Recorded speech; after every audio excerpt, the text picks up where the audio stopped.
operating upbound at Secret Lake. Currently nothing downbound in the river.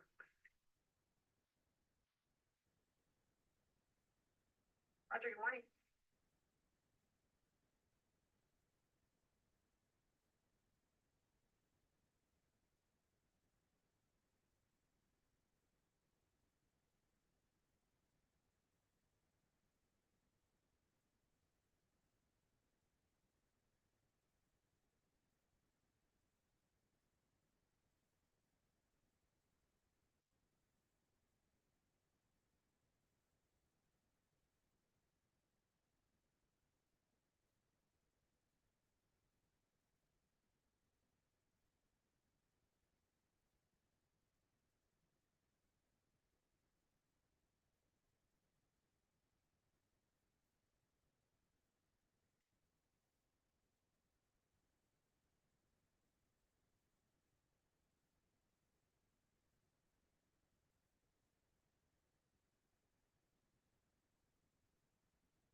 Well, good morning, everybody.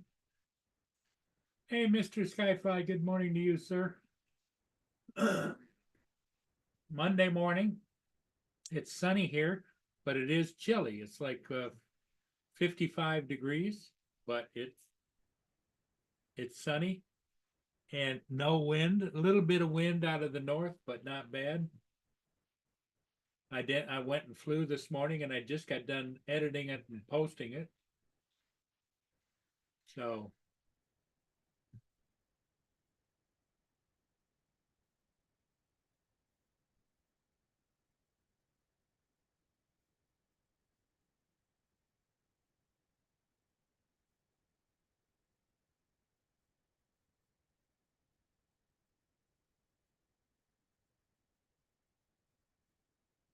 it is what it is. So what's everybody got? Big plans for today, or no, or maybe?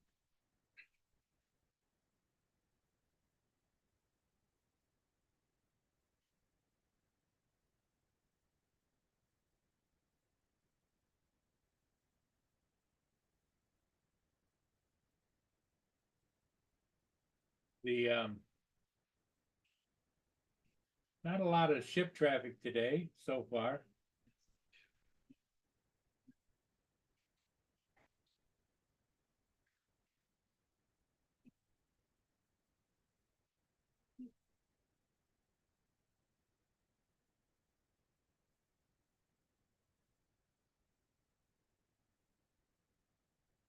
Quite a few fishing boats out there in the channel. Don't know if they're catching or just trying to catch.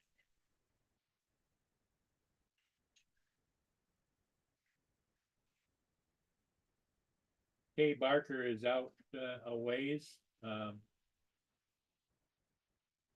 downbound. It's out about 10, 15 miles out.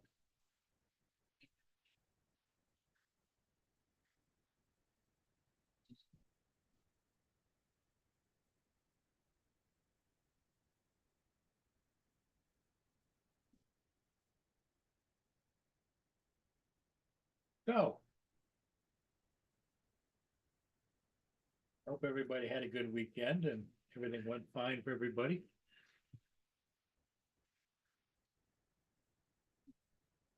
Mia's outside. I haven't fed her yet this morning. Hey, Joe. Frank Rizzo, good morning. Little Llama Laura, hi.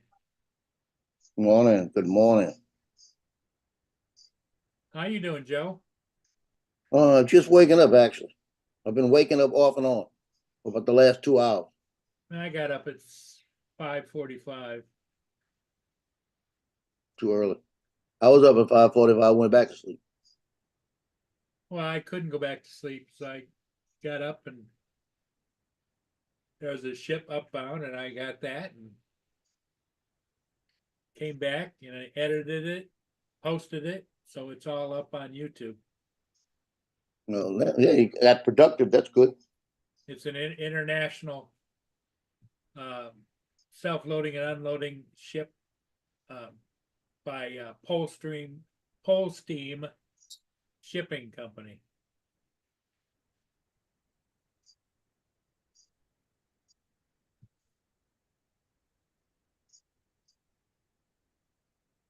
I don't know where I'm at. Am I still here? Okay. Okay, got Joel Laura's here. Frank, Jody, say hello to Jody for me. Waypoint. Yeah. So we have a new law going into effect on the 4th of July. It is constitutional carry. If you're 18 years old and you're allowed to carry a gun, you can start carrying it concealed. They are having a fit about it in New Orleans. And last night there were 3 shootings in the French Quarter. Okay. Over the weekend now we've had, and the French Quarter, New Orleans, which has never had shootings in its life. In the last, since all this crap changed, we have shootings in there once a month, at least. Now, and it's always, it is the deal. It's the people in there that don't have concealed carry, because you can't conceal carry in the French Quarter right now. Because you can't go into bars and everything. You can, but they're going in bars with their guns and everything else.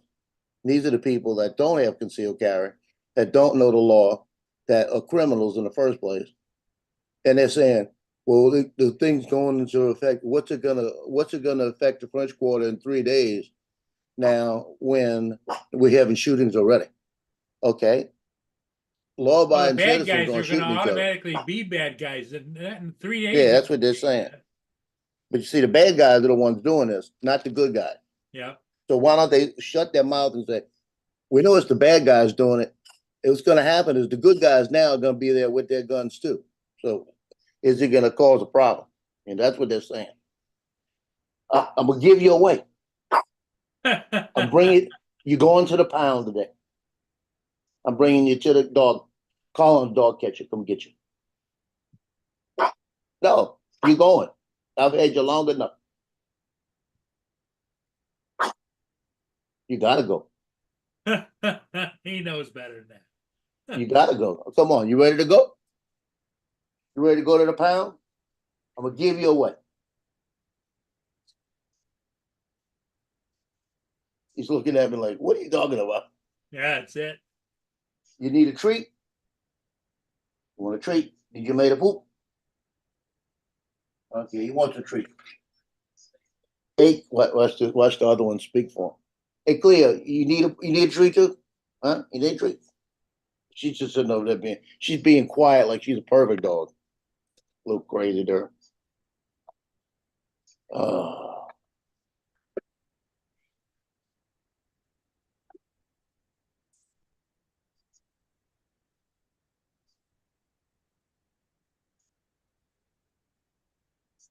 Yeah, you want this one? You need this one? You gotta have it? There you go. Said he gotta have it. Gotta have it. Man, it might leave me alone. Although that's the 3rd treat this morning, so I doubt it. How's Warren doing this morning? Good, I hope. And Keisho, little Lamalora, Joe. They say dogs take after their owners. I don't balk.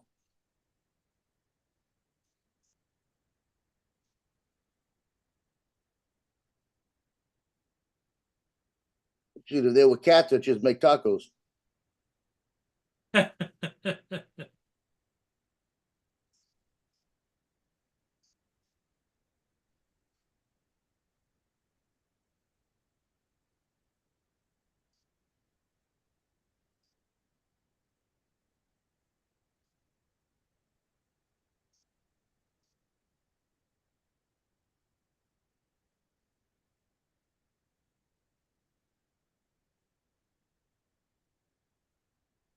So apparently, I don't think I'm shooting 4th of July this year. You're not what? Shooting 4th of July for the paper. Oh, really? And we got a couple other guys that hired some new guys to come in and just do some extra stuff. So he might just be giving it around, which is fine with me. 'Cause I'll be honest with you, I'd rather sit here than be out there in the sun for 6 hours, especially both days. Because one's the 3rd of July, one's the 4th of July. I'm gonna go check. By the that 5th of out. July, I I'd be don't wore see out. her. I don't see me in the backyard. That break back. Okay.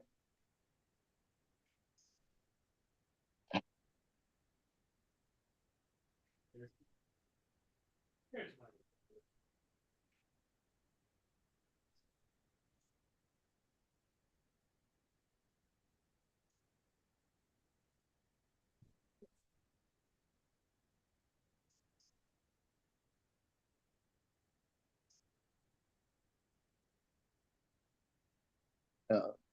I popped this chat out and I said, make it a live chat.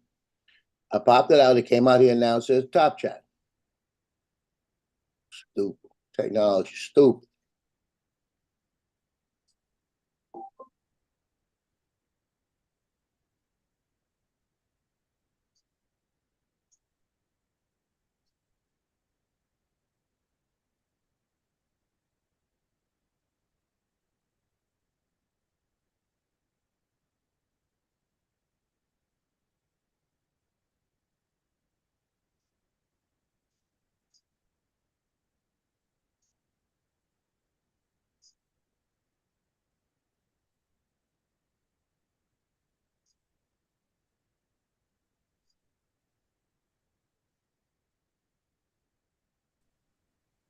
Boo.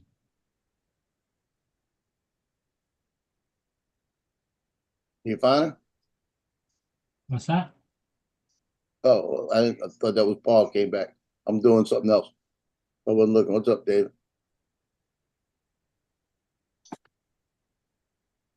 I'm going through emails real quick.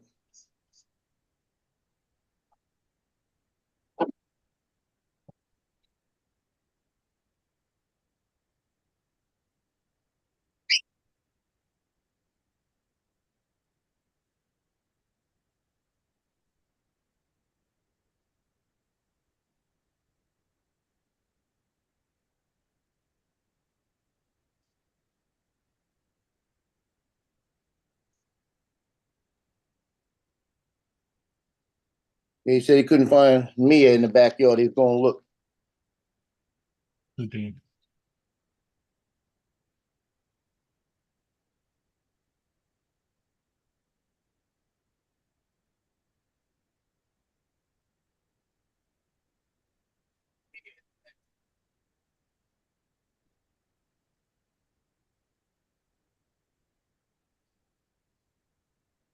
He's probably fighting with her right now to get it in. Hell no, I won't go. I'm just feeding Mia. Okay. Let's see. I got a phone call. I wonder who called.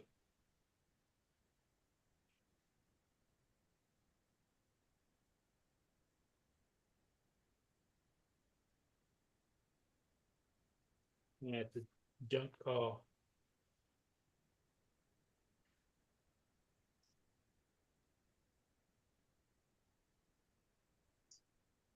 All eyes are on the Caribbean. Wow, what's going on in the Caribbean? The hurricane down there, Beryl, All right. Category 4. And throughout history, this is the first storm to get that intense at that area ever. Ooh. It's Did going to it hit not get- Barbados today. Yeah, so did it get stronger to get towards you guys? Well, the good news is when it starts getting towards Cuba, the wind shear going to start killing it. Yeah. So it's going to, and it's a high wind shear, so it's going to do it faster. So when it gets to Yucatan area, it's supposed to drop to a Category 2. Now it dropped yesterday a little bit. Last night they drop at nighttime a little bit too. And when he dropped down to a category 3 last night, as soon as the sun came up this morning, it intensified right back to a 4. So it's back to a 4 again. So it's just the pressure dropped. The pressure dropped on it to I think 950 millibars, which is pretty low. And right now the winds are like, it's a small storm. It's not wide. It's only like I think they said 75 miles wide or something like this. But the winds right there by the center in the 130s, 135s. So it's like a Katrina. It packs a pretty good punch when it's going to hit you. You know, so the thing is, we've got a high pressure system that's covering us, that's going to protect us, but it's moving. Yeah. And if it stays where it's at, it's going to hit. Like if it stays where it's at, it's going to go into Mexico. If it starts moving, it's going to start shifting back up. So right now, the last thing that I saw was that it's shifting enough that it might hit like Corpus Christi, Texas. You know, come in the middle of Texas.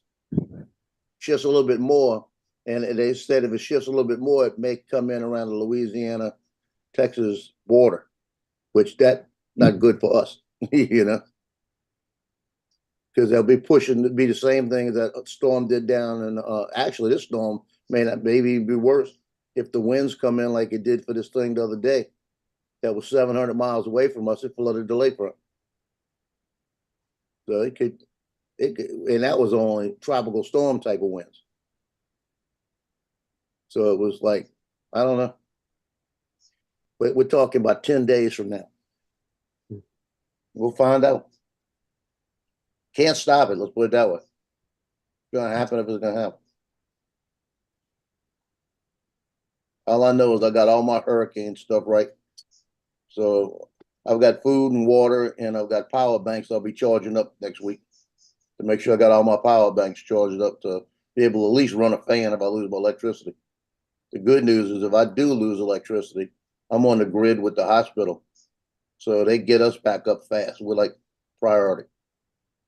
The hospital can run off their generators for us forever, but they get us back up usually within 36 hours. I'll tell you what, right? My phone went off in the other room, right? And then you went and got my phone and come back in, right? And it was you sending me a picture from right next to me. David. I'm just feeding me. Paul, Joe, I did David, early morning What shift. up? Joel, Jody, Brian, Mark. Warren, Andrew. I know me, just a minute. She John. wants her morning pills. Just a minute.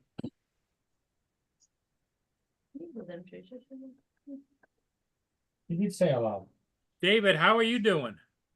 Yeah. Ouch, ouch, ouch. Yeah, ouch, ouch, ouch. Did it hurt? Yeah. Well, here's your local anesthetic. Can you feel the knife? Yes. Oh, you need some more. Can you still feel the knife? Yes. Oh, you're going to need some more. Can you still feel the knife? Yes. I don't think you can have any more, so we're just going to have to go on with that anyway. Okay.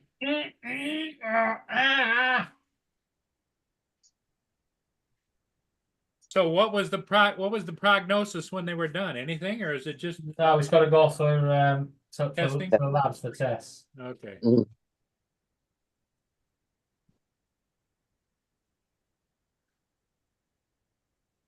Well, let's hope the tests all come out fine and Well, the blood test results all came back good. So they had the other week.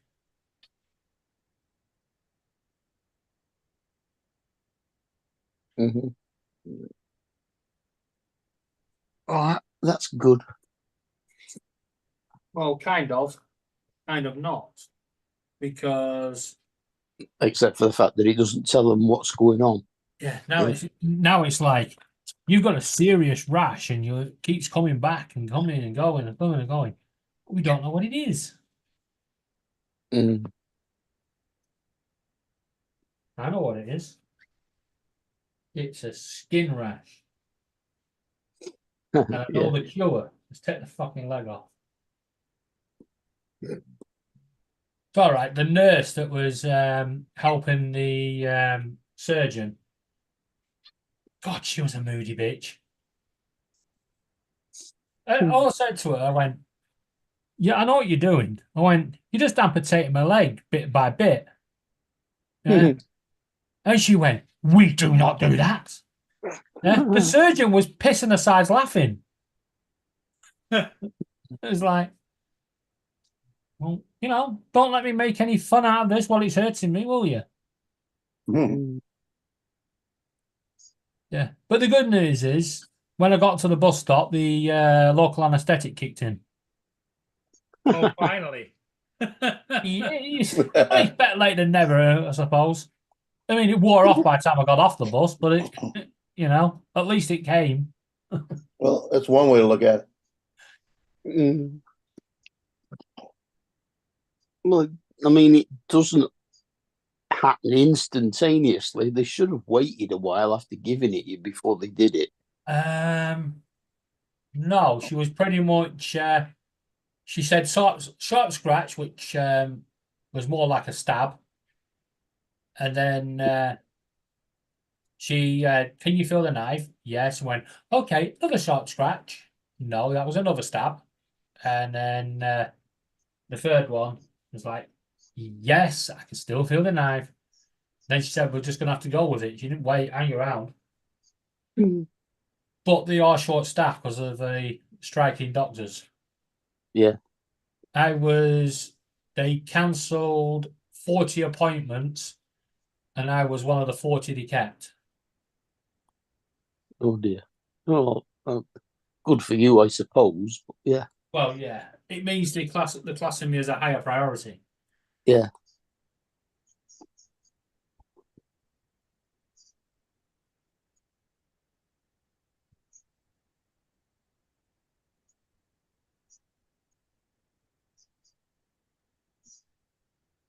Yeah.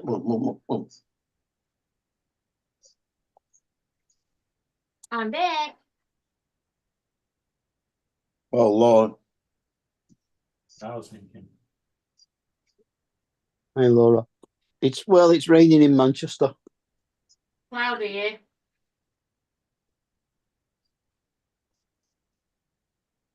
Beautiful day here. Good for you. 81 degrees right now. Gonna go to 96 today. Expecting the feel like temperature to be to 118, they're saying. Going to do my jobs. It's. Are we? Come on, Mr. Hoover.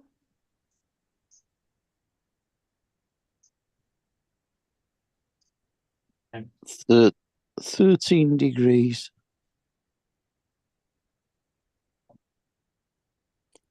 With a minimum of 8 and a maximum of 15. And 85% humidity.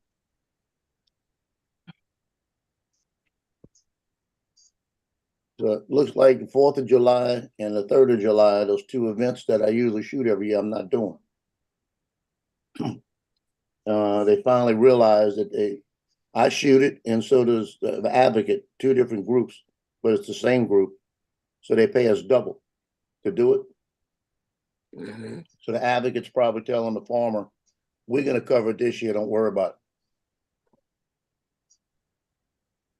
Because I'll shoot the same shots he does, basically. And we'll put the same things in, and then they'll choose who they want to put up. And I'd rather have 5 hours out of the sun than 5 hours in the sun both days. So and then they're actually talking about the next couple of days having spotty storms through the day. So hey, that might be a blessing that I'm not out in the rain. It might mess it all up.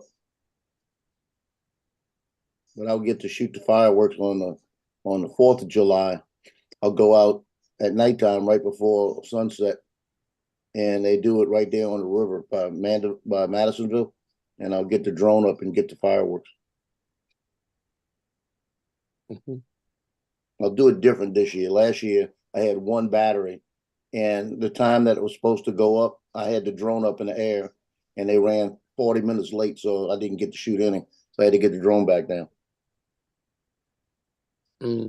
Yeah, definitely take more than one battery. Well, I've been flying all day, so I didn't have an extra battery ready to go. So this time I'm gonna have the extra battery ready to go. Plus, I'm gonna wait until I see that first firework go up. When that first one goes up, I'll put the drone up. Because the first one won't make a difference.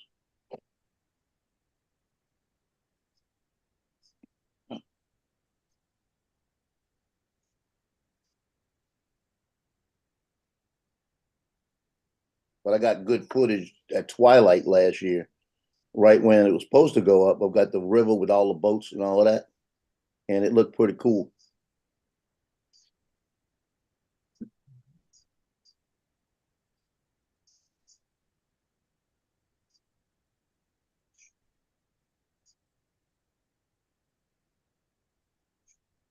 This crazy Google machine that I got over here that you ask her different questions and she gives you answers back. Uh-huh. I don't know what's going on with her. She must be sick because I'll ask a question and it's the blue light comes on. It sits there and sits there and sits there. Waits. Usually it's right away. Tells you right away. Waits about 10, 15 seconds, then it'll answer me. Like I don't know what's going on with her. I think I'm gonna unset it, undo it and reset it and put it back. Yeah, just Actually, I unplug did it. unplugged and put it back. It's doing the Yeah. same thing.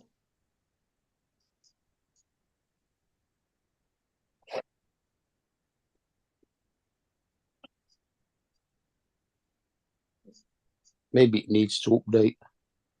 Yeah, it might need to do it. Need to go ahead and do it because it's hooked to the internet. The one in the back works perfect. The one in the front's the one acting up. Hey, Joe, Well, last night I went to go fly with the Air 2S. Okay. And it got up and it said, when I fired it up and the ship's coming, it says you're not authorized or you're not connected. Connect to had a warning screen. Internet? Not connected to internet? Yeah, or not connected or something like that. And so I couldn't fly it. I could only go up to like 40 feet and You weren't signed in. yeah, exactly. I was not signed in. And it wouldn't let me sign in because I had to come back home. Because I don't know about you, but I haven't got all them damn sign You in know what your numbers. passwords were. Yeah. Yeah. That's what it was. You had the bottom line, it wasn't signed in. That's all it was. Not connected to the internet account. Well, that shouldn't matter anymore now because it's not supposed to back up to the cloud through the account. Now, it's got to be still. It's not backed up to the cloud. It's not syncing them, but it's still got to be connected. The account's still got to be connected to your controller. It doesn't make sense because, like you're saying, if they're not backing up the information, it shouldn't be connected. What it is I know what it is. It's not. It's probably not the account backed up to the cloud. It's that it's not signed in, so the information going to the drone isn't being received properly because it doesn't have the account in the drone matched. It's not bound to it. That's probably because of binding issues. Yeah, because that happens to me out there in the field. I'm gonna be pissed. Yeah, I've never experienced that before. Did it I've sort had it itself happen to out me here. when you got home and put your password in and everything? Did you try it out again and make sure that it worked? Yeah, because And did it work? I flew this morning. It worked fine. Yep. That's all it is. Yeah, I've got actually all my passwords are buried in my phone under under a little folder. So if I needed it out there, I could find it. But it's just I hate putting stuff in on the phone. I'll be like I'll go to get me something at Arby's or something, and it'll say I'm signed out. And I didn't sign out of it. So I go to sign in, and it takes me forever. It takes me longer to sign out than to go get the food. I mean to sign in. Mine are hidden in my contacts in my address book on my phone. Yeah, mine a different place.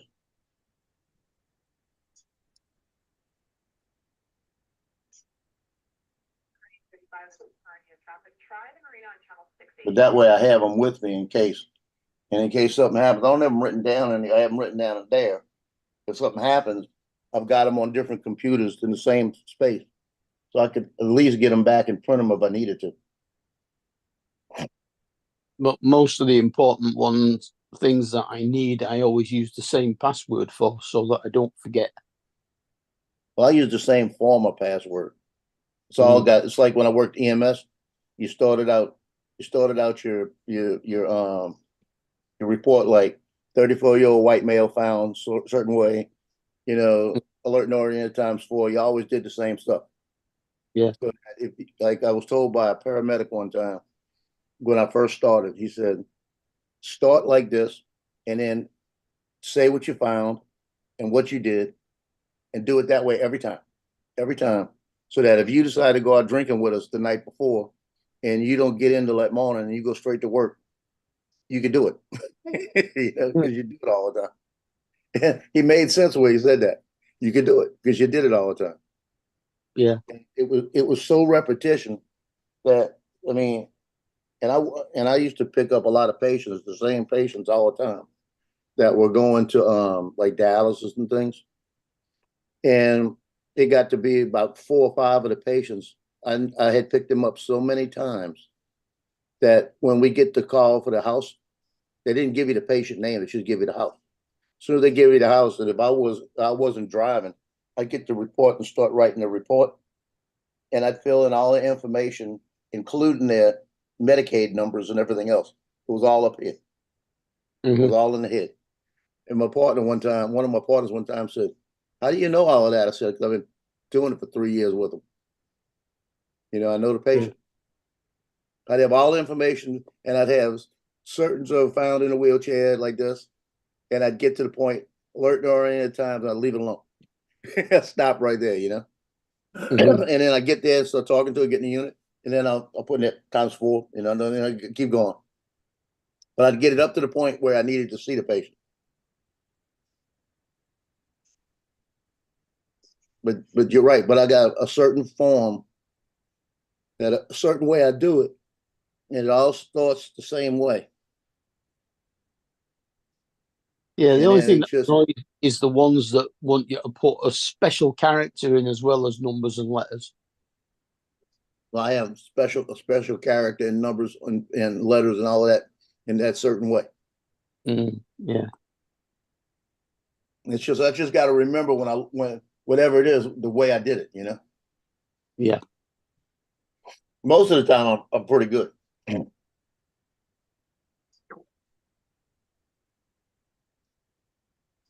I flew something yesterday there, Paul, that I've been trying to fly since I got the drone. Really? They got a little bitty park by the police station. It's I put it like this. From what I remember, it was a little bitty park. When I got there yesterday, I didn't realize they expanded it. It's like I think the police station owns that whole property. So what they did was, because it's part of City Hall and where the police station's at and everything, behind City Hall. Yeah. They expanded it out and put a big playground area in. They got tennis courts, everything. All I remember were the tennis courts. Because we used to go get crawfish, go sit out there, eat the crawfish, and throw them away out there so we didn't have to bring them home and have to stink. But I went out there, every time I go out there, there's kids all in the playground. I went to the City Hall yesterday and flew around the City Hall. When I drove around the back, there was no kids in it. So I flew around the play yard and area, and there's like the two the playground areas, there's like 2 of them. Yeah, And I went flying in between all the stuff. Now when Lance sees it, he's gonna say, well, you missed that hole and you missed that hole. Yeah, I was going back to try to hit 2 gaps, but I couldn't line up on it. Every time I tried to get around it, I'd either be too high or too low. So I wanted to hit it, but I couldn't hit it because I couldn't line up on it because I was coming around the corner and I didn't want to go out way out, you know? Mm. But I looked at it, the more I look at it now, since I put it together, that's okay. I know it now.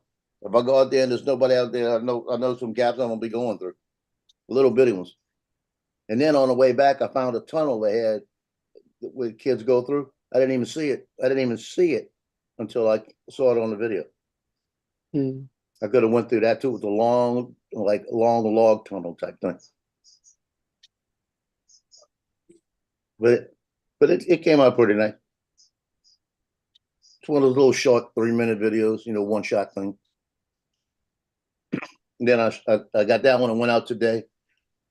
And then I've got the other one of City Hall goes out tomorrow, Mandeville City Hall. I started out where I came off the ground and I flew down their little foyer area that's all closed in, all the way through it. Then I flew out in the yard around the trees, around the Armed Forces Monument, through the gazebo. And I passed the sign that said Mandeville City Hall like 3 or 4 times.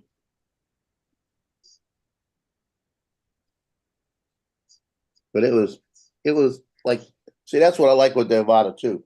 You get out there and you do, it's like almost like the ship. Go out there and you do little 3-minute flights, and it's all you need, you know. yeah. Yeah, that's, you know, my average flight time when I'm going and coming, doing ships, maybe 5 minutes. That includes Yep. takeoff and landing and everything.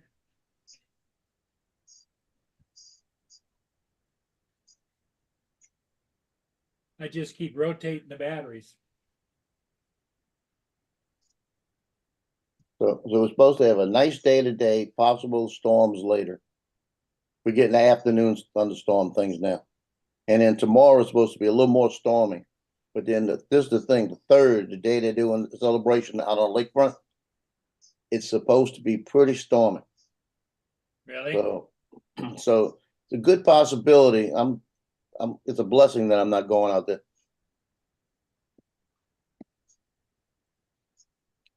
And I'm still saying I'm not going out there. He could call me. He could email me tomorrow and say, "Hey, I need you." Mm. Yeah.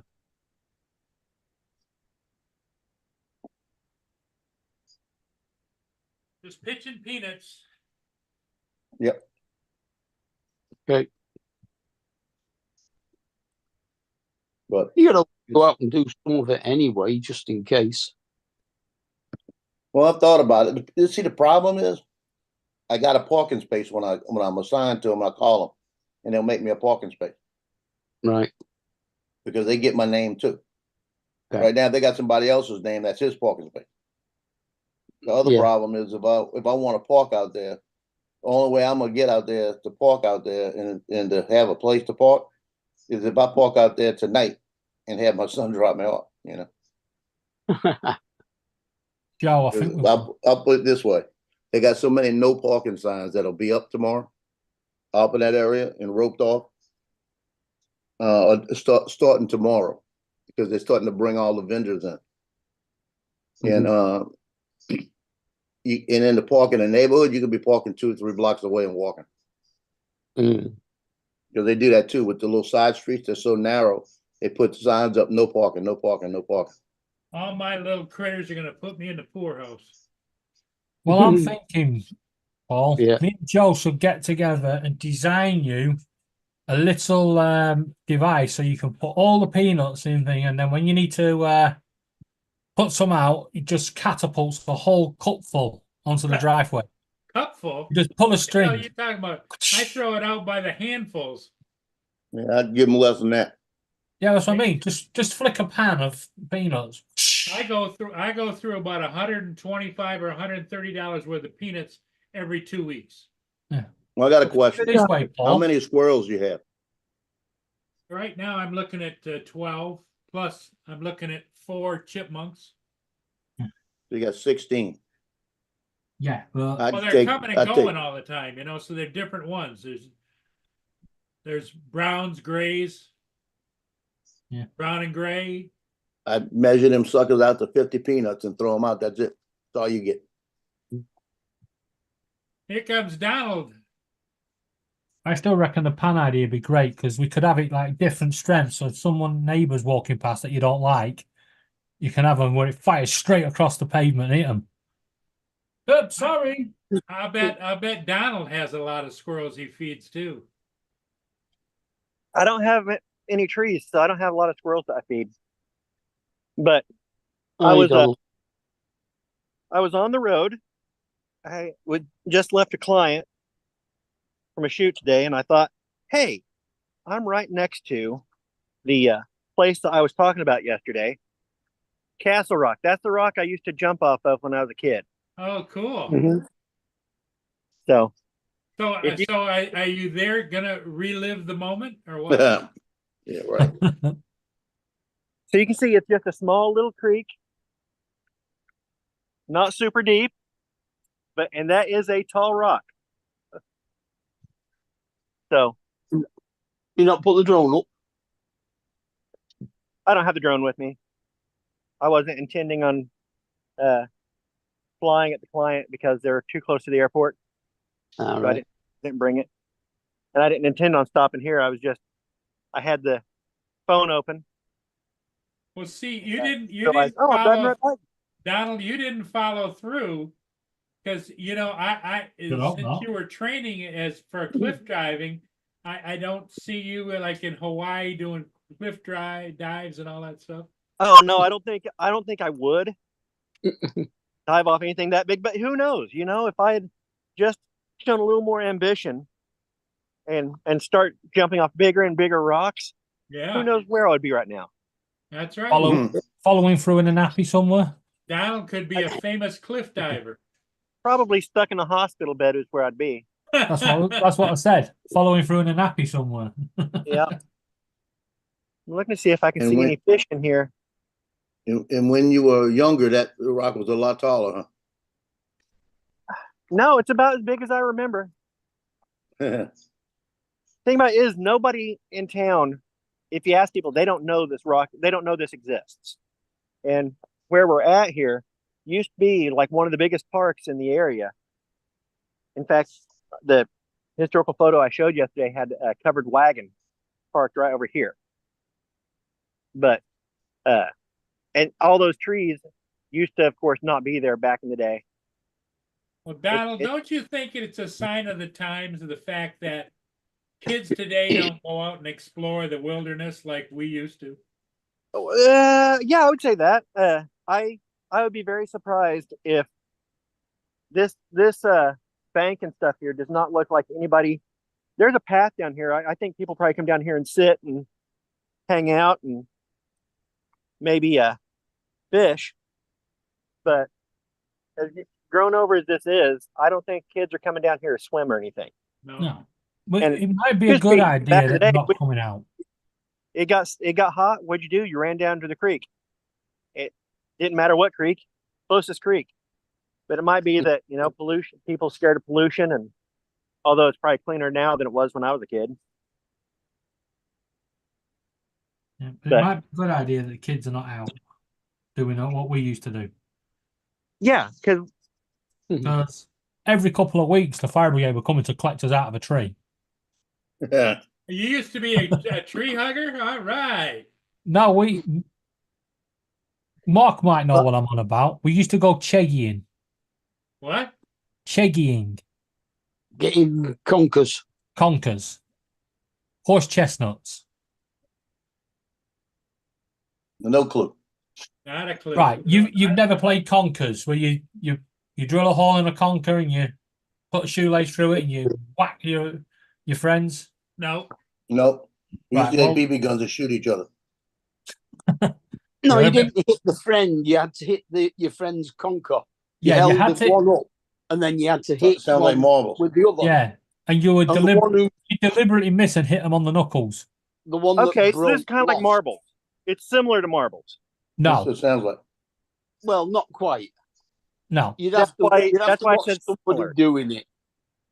I- Basically, you tie the conker up with a piece of string and a knot, and you would hold it dangling down, and then the other person had the same thing, and they would hold the conker at the end of the string, and flick the conker. So it So hit the that- other one, and so the that it object hit the is other you had conker. to And the try one and who- break the other ones, and if you The miss, first one whose conker you broke swapped lost. over. But you had to get the horse chestnuts out of the tree. So But you had ones that cheated and baked the conkers so they were rock hard. yeah, but you have to get them out of the tree first. And unfortunately, we didn't want to wait for the big ones at the top so somebody else could get them. So we They used to were baked- throw. Yeah, Like an we used to throw- acorn is to an oak, a conker is to a horse chestnut. Yeah, but we would throw anything into the tree to try and shake the tree so the conkers would fall down. So you'd be throwing pallets up there, women's handbags, shopping trolleys, you name it, it was going up there. But sometimes you would get something stuck up there that you wanted back. So you'd have to climb the tree to get it. And then you realise you couldn't get back down. Speaking of Yeah. squirrels, that one was sitting in the middle of the road playing, which is nuts. Huh. Mm. As long as it was another squirrel playing with his nuts. That's true. You want to be Don, squirrels are very you ever- jealous of nuts. yeah, Don, have you ever had chestnuts? Yes, I've had chestnuts. Well, a horse chestnut is the same thing, only it's not edible. Okay. Yeah, chestnuts are on the way out here in America because I may not share the sound. trees got diseased. Yeah. And Basically, they're like we're end up not green- having chestnuts. yeah, they're like So a it's- green so I'll the- show you how to make a tomato sized traditional thing with autumn spikes on. game called Oh. conkers. And when Okay. you split them, Basically, when you nuts split or them conkers, open, okay, the with the conkers string through inside them, it. and then we'll show you how you play with it. But the tricky bit is actually getting the string in. So what we use is a skewer, which is sharp. So clearly, parents should do this and help your kids. If you What the hell is heat that? the skewer, this is the trick. It actually goes through the conker a lot easier. So I'm going to heat it up a bit. Start off, just get the drill out. The conker that I have in front of me, I've already Right, prepared. that's enough of that, Oh, idiot. that little kid looks mean, bro. Tricky bit, isn't it? She doesn't look like Okay, that's Laura when she was Put little. it through. That's Just Laura? to hide it, I push the skewer in again, like that. There we go. Look, that's David in the back. Look, One of David's the in the boys asked back, me, yeah. Laura how and do you David. do this? And by doing that, I did 2 layers of sellotape, so you've got that. That's the tricky bit. And then Mark's tie on the a other bit side. You in, can't see him yet. There and he we're is. going to show you in a minute how you play the conkers game. Right. So that's what your conkers would look like. And try the string around his finger and tries to hit the conker with theirs. The aim is to hit them as often as possible, and then to aim to actually break the other conker. And as our oh, here we go, shows it's a little bit tricky, but that's good because you don't obviously want to break your conker straight away. You want it to take a little while, and you want good shot. And you take turns, so you basically have 5 goes each, and then you swap round, and the other person holds their conker, and you try and hit it. 5 goes, I'm having overly. Right, that's more or less what you have to do. But the Yeah, we rule, never played that. yeah, That's her- interesting. I've heard of conkers. I've read about conkers. In fact, where did I read? I've heard of conkers, but I never knew what it was. I always assumed it was like marbles. the rules are slightly different to what she was saying because she said you have 5 goals each, but that was not the rules. You had to, You did one each. yeah, you would swing, and if you hit, you got another goal. Mm. If you didn't hit, then the other person would have a go at your conker. Yeah, but a lot of the old games that we used to play have gone, like Split the Kipper, Yeah, but we used which Down- they then decided was pretty dangerous, seeing as how you were throwing a knife between somebody's legs. Yeah. yeah. Yeah, but down here they call it conquering, but up north we call it cheggering. Chegging.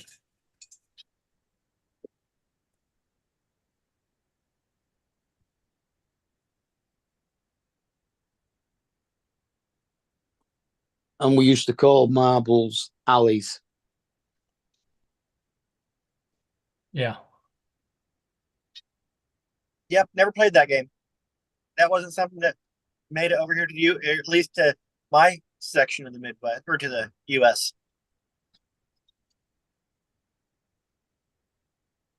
Well, Doesn't sound like the other guys understand what it was either. no. It's a proper British sort of thing. Yeah. It's like, did you ever play with French arrows? What's that? No, I don't think so. You get a garden cane and Yeah. a playing card, and you split one end of the cane into 4, put the playing card in as flights, put a little notch in the cane just below the end of where the splits are, and then sharpen the other end. And you used to get a piece of string with a knot on it and wrap the string around where the notch was so that the knot held it in place, and stretch it down to the other end with it wrapped around your finger. So you were holding the pointed end. And then you used to launch it like a javelin. No. We used to do We something. had lawn similar. darts. Yeah. Lawn- We used to do lawn something. darts? Yeah. Yeah, we had something except you similar. would launch these like 50, 60 yards. Yeah. We did catapults and bow and arrows. Well, lawn darts now is illegal, I think, isn't it? Yes, it is. My son found he went to a flea market the other day and found a box of lawn darts, and they were asking, it was, I think, $70. Hey, Dre. Morning. Hey. Yeah, $70 sounds about right, because lawn darts would be kind of a novelty, you know? Because Yeah. they Yeah, it's don't collector's make them item. Everybody anymore. knows about lawn darts, but you can't get them anymore. So, Yeah. and so Aren't lawn darts just like a balloon, like a carrot No, type thing? lawn darts are real Really big heavy, dart. weighted on the end with a metal tip, and you grabbed it and you throw it, and it had like they an were like arrow. really heavy darts that you would throw and try and hit a target. You stand on your side, kind of like cornhole, but That's you're right. throwing sharp objects at each other instead of beanbags. And very, very weighted on the end too. I mean, Yeah, very we have heavy. something similar. It's got like a little lead weight, but it's more. The rest of it's rubber, and it's like Isn't it got what's like it? flights on it, and you had to throw it like you're throwing a javelin. This is And you'd not throw it rubber. as far as you could get. If you got in the way of this, it'd go right in you. Yep. These won't go in you, but they knock you out. So, Dre, what's going on? I'm just interested in this game they're talking about. I remember the days when I lived in Los Angeles as a little kid, and even other places. We used to play a game called Suicide, and all you need was a super ball with little rubberized super balls and a wall, and you would throw the ball against the wall and you try to catch it. If you fumbled the catch and you had to run and touch the wall, everybody get to punch you if you didn't make it.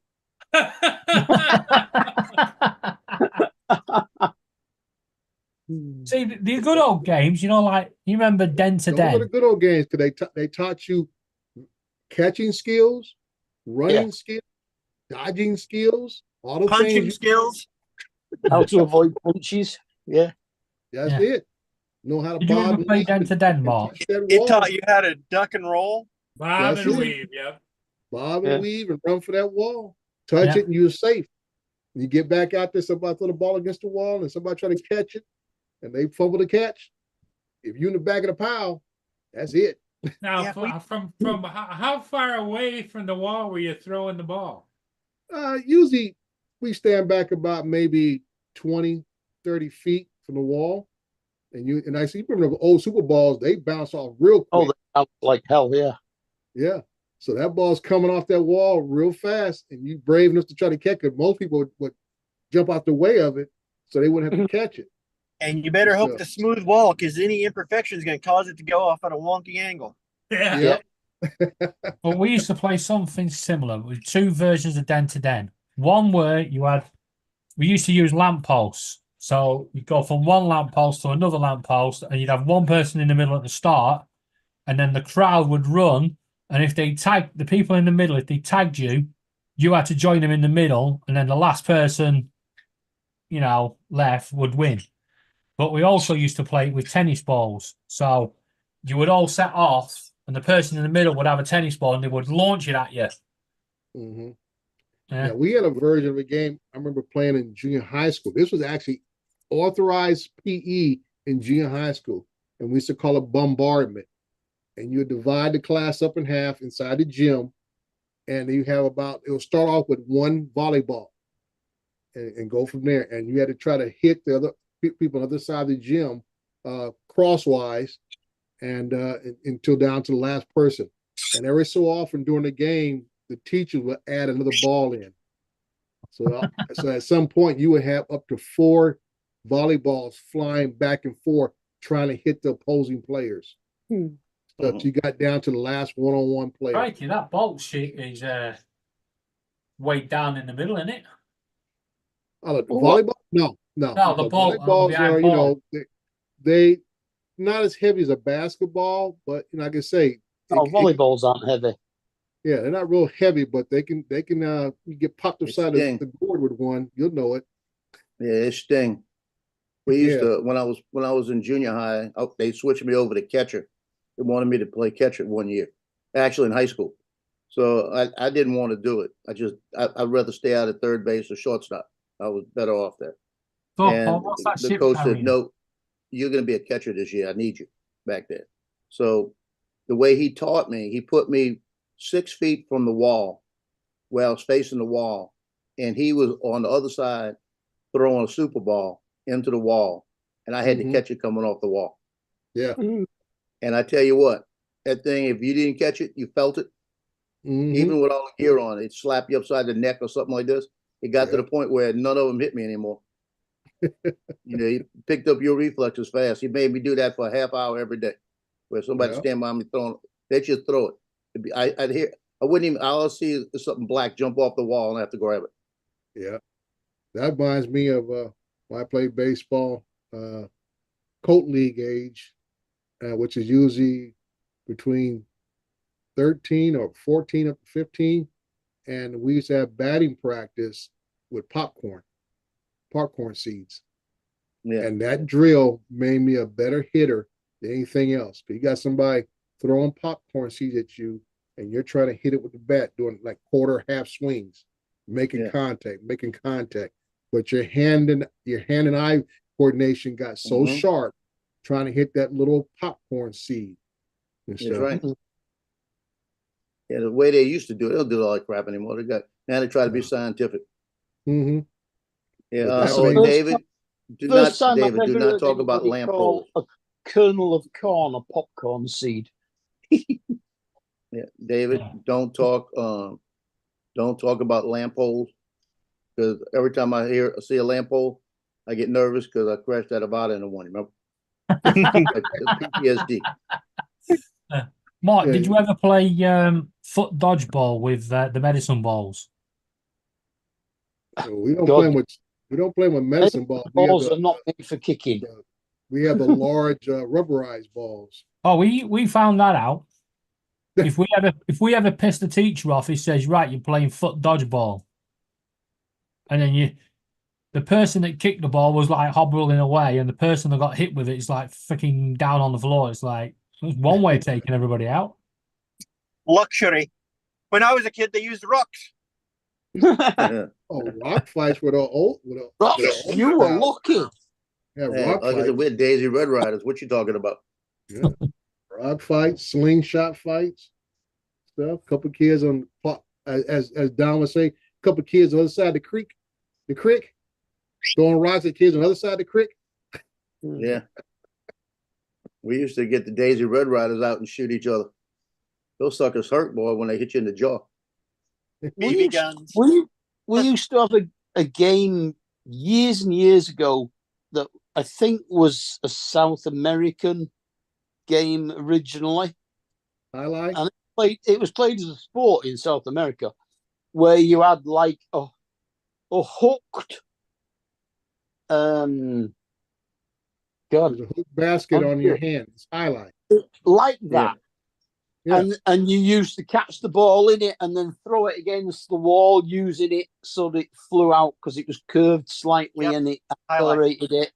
Yeah, that's What it is. I guess you would call that a South American version of up here we called it Lacrosse. racquetball. No, lacrosse is more Kind of like hockey than lacrosse and racquetball No. combined. Yeah, that. it's played It's inside a of bit a, like of a- racquetball, but like no, a combination. lacrosse was Oh, hockey full where on. the stick had a net on it. Yeah,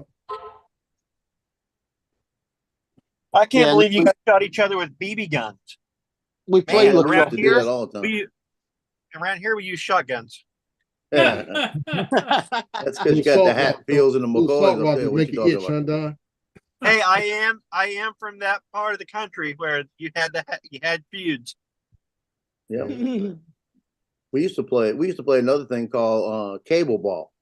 We get a tennis ball and the cables the main cable that runs underneath the from telephone pole to it's a stabilizer cable Mhm. that was real thick and it had a lot of metal, Right. like Right, it was Yeah. spiral.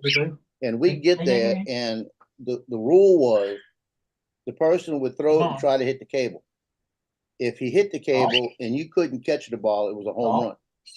Mm. If he hit the cable and you caught it, it was 2 outs. It went for 2 outs. If he threw it and missed the cable and you missed it, it was a base hit. Depending on where you were in the street.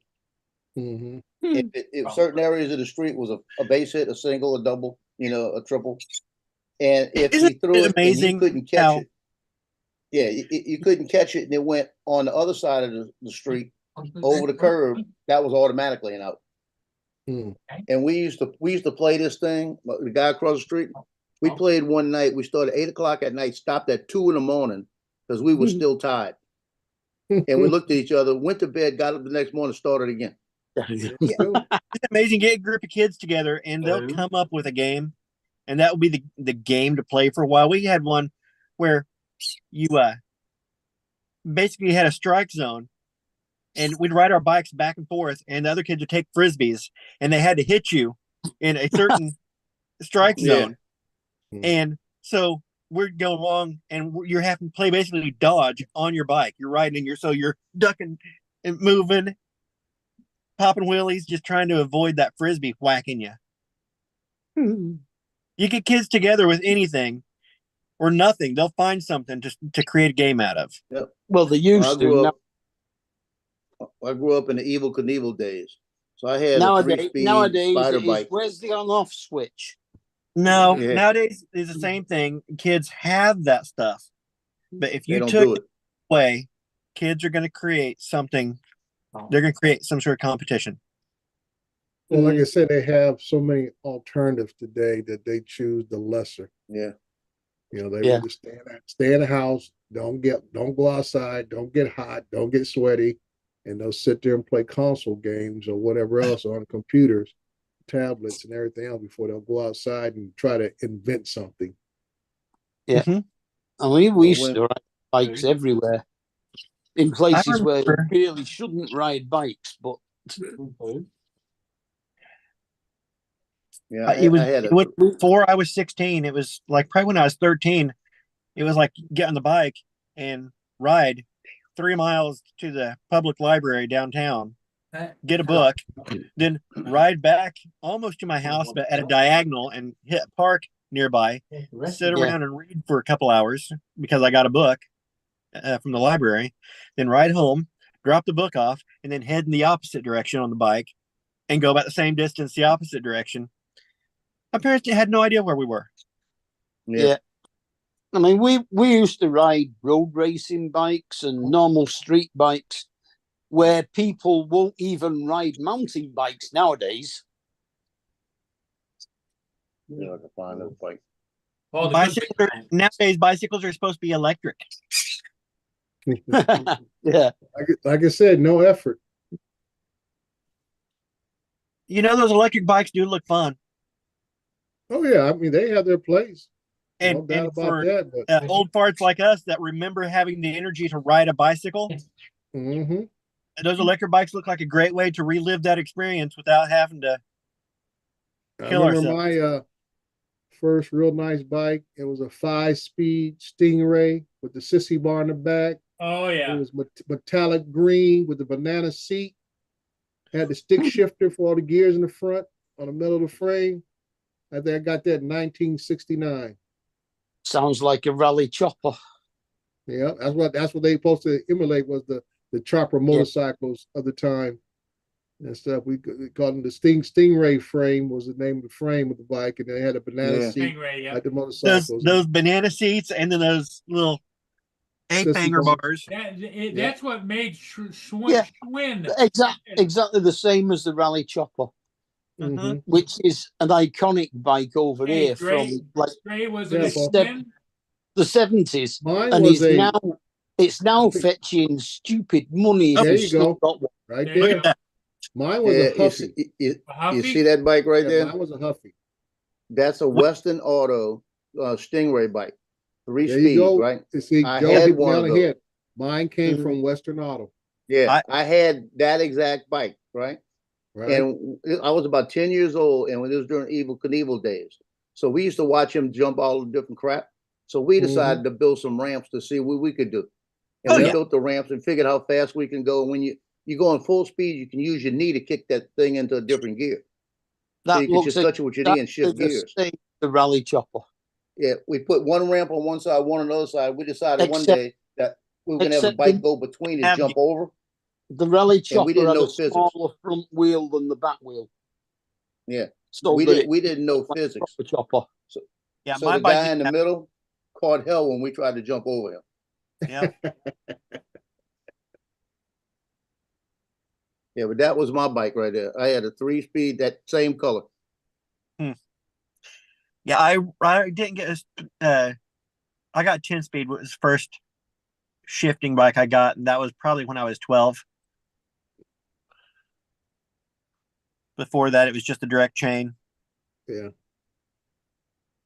Yeah, I had a rally with a 3-speed Sturmey Archer first, and then I got a 5-speed Claude Butler racing bike. Yeah.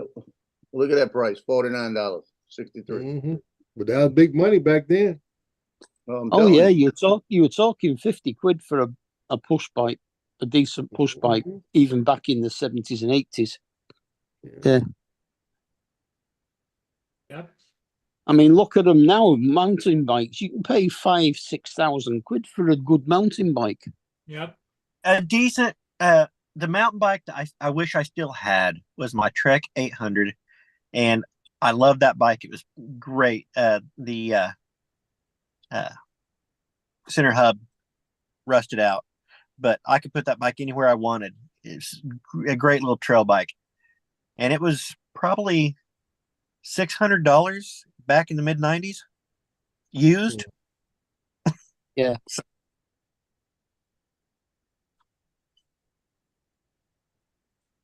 Yeah, they were stupid prices.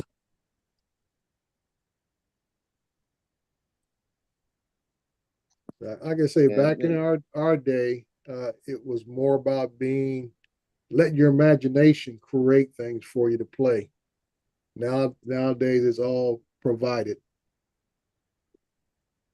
Yeah. We had a little grocery store back in '63 that they had one of the big bikes that had the big basket on it to deliver groceries, but they didn't have anybody to deliver groceries. And I walked over there one day and I had a whole bunch of groceries to bring to a lady next door. So I put them in the basket. I thought it was for people to use.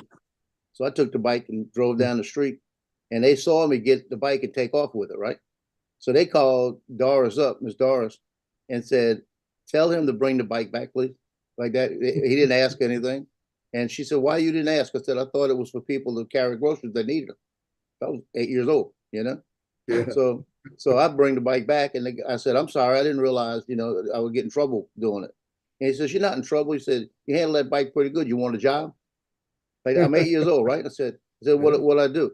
He says, I need you to stack the bottles, the bottles they bring back for deposit, get them in the right cases. They got to be exactly the same.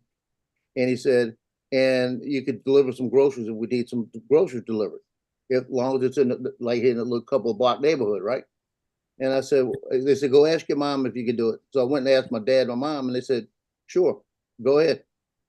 He paid me, I worked 5 days a week for him. He paid me $1 a day, all the drinks I could drink, and ham and cheese po' boy sandwich. That's what I got when I was 8 years old. I had a job. Well, I was big money. Like a bandit. Yeah, $1 a day. and he told me, he cut me down to 5 drinks after the first day I drank like 10. Hey, there you go, Joe, right there. There you go. Well, I wouldn't need that because I'm getting rid of them dogs. I'm giving them away. But he came up to me the first day. He said, how many drinks you drank today? And he told me keep them aside so they could write down what I took. And he saw 10 of them. He said, you could have 5 every day, not 10. He said, not good for you. But I was drinking them Bork's root beers as fast as I could drink them. Yeah, I say $1 a day and getting fed, dude, you was in heaven. And I was only there for about, I'd go there after school and they closed. I was only there for about 2 hours. And you was sucking down 10 sodas. Boy, I was drinking them things, boy. That dog just loves that. But it was a job they didn't want to do. They didn't want to have somebody that was working there bring all them bottles. I get there, there'd be like 4 cases of bottles. I'd have to carry to the back one at a time and then separate the bottles into the right cases, you know? Oh my God.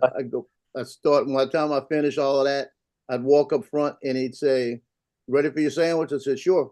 And he'd cut, it'd be a little like 8-inch sandwich, you know, on a po' boy, ham and cheese with hot mustard, you know, and all of this dressed.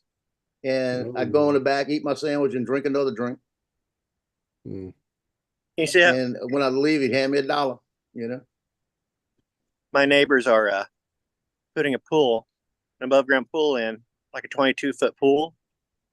So they've got their hole dug out. I don't know if you can see over to the side, they've got, it looks like 6 bags of sand to level it out.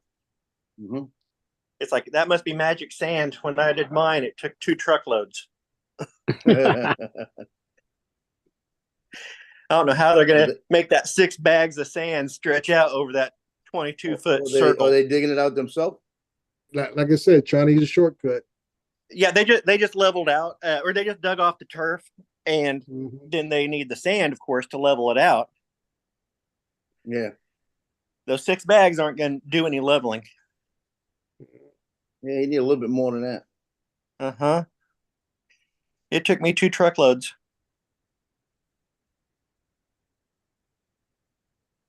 Yeah, even when I put that blow up pool in the backyard years ago, it just had the ring that blew up and kept it all in place. And I put that sucker up. I think it took us 10, 11 bags of dirt just to get, it's sand just to get it leveled right. Yep. And that was only a 14-foot round. Yeah, now if you have a level spot, a pretty level spot to begin with that you're going to put it on, you can get by with laying down foam rubber underneath of it. It's going to deteriorate under there, but it's a good cheat. Yeah, what got me mad was after we had it all leveled out, everything. Buy himself a bicycle. Yeah, Paul's gonna get that and ride up with his drone down there. No way. You got that little electric thing. You could have put your drone in that little basket. You see, drone out there, Paul? Yeah. Mia weighs more than the electric bike would. Well, that was the rally chopper.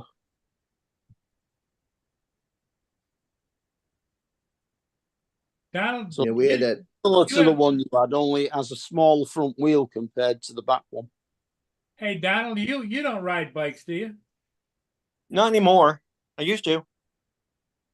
Oh, that's right. You got a dune buggy now. I have that dune buggy. Didn't replace the bikes. The bikes went to the wayside years and years ago. After I used to do a lot of mountain biking until I started realizing that a bad fall is going to put me out. Once I started realizing my mortality, the more stuff kind of slid to the side. Well, Hey, you Don, get one of those Michelin Man outfits and just bounce around down the street. Michelin Man has a name. What's that? It's Bibendum. Bibendum. No, that's his name because originally they were bicycle tires, and Bibendum was the beginning of the Latin phrase that they used in all their advertising, and so they just started calling them Bibendum. So, Wow. Don, I have a question for you. What was going on with that hairdo last night, dude? I just got out. Dude, you look like that mop top look last night. Like, what the heck I is know. going on I with was you? telling Uncle Bill that I looked like the remember that wig they used to put on Lou Ferrigno for the Incredible Hulk? Yeah, It there you looked go. like that. I'm like, like holy it smokes. was a Beatles wig. Well, I tell you, you look much better today. You Yeah. look ready to go today. Yeah. Oh yeah. Well, last night, like I said, I'd been out pouring concrete all day, and I'd just gotten out of the shower and went down and got on camera. And I thought about grabbing a hat and sticking over that hair, and I thought, you know what? I don't care. Yeah, well, the rest of us do. So grab that hat next time. Not cool, dude. Not cool. I don't make fun of your hair. Hey, that's why I cut it all off because it wasn't that much hair. You know, I told my wife because I get tired of getting haircuts. I was like, I could just shave my head, and she goes, no. I'm like, come on. I got good shaped head. Look, can you imagine if I just went Mr. Clean on that? Yeah, I popped in for a minute. I said, what is going on with Don's hair? I'm like, holy smokes. Oh, Don was tired. He was out in that heat mixing concrete and Have you guys ever seen that advertisement for where the guys in the backyard digging up to put concrete down, and the little kid comes out and yells, "Mom!" because he's standing in the concrete and the concrete firmed up. Mm.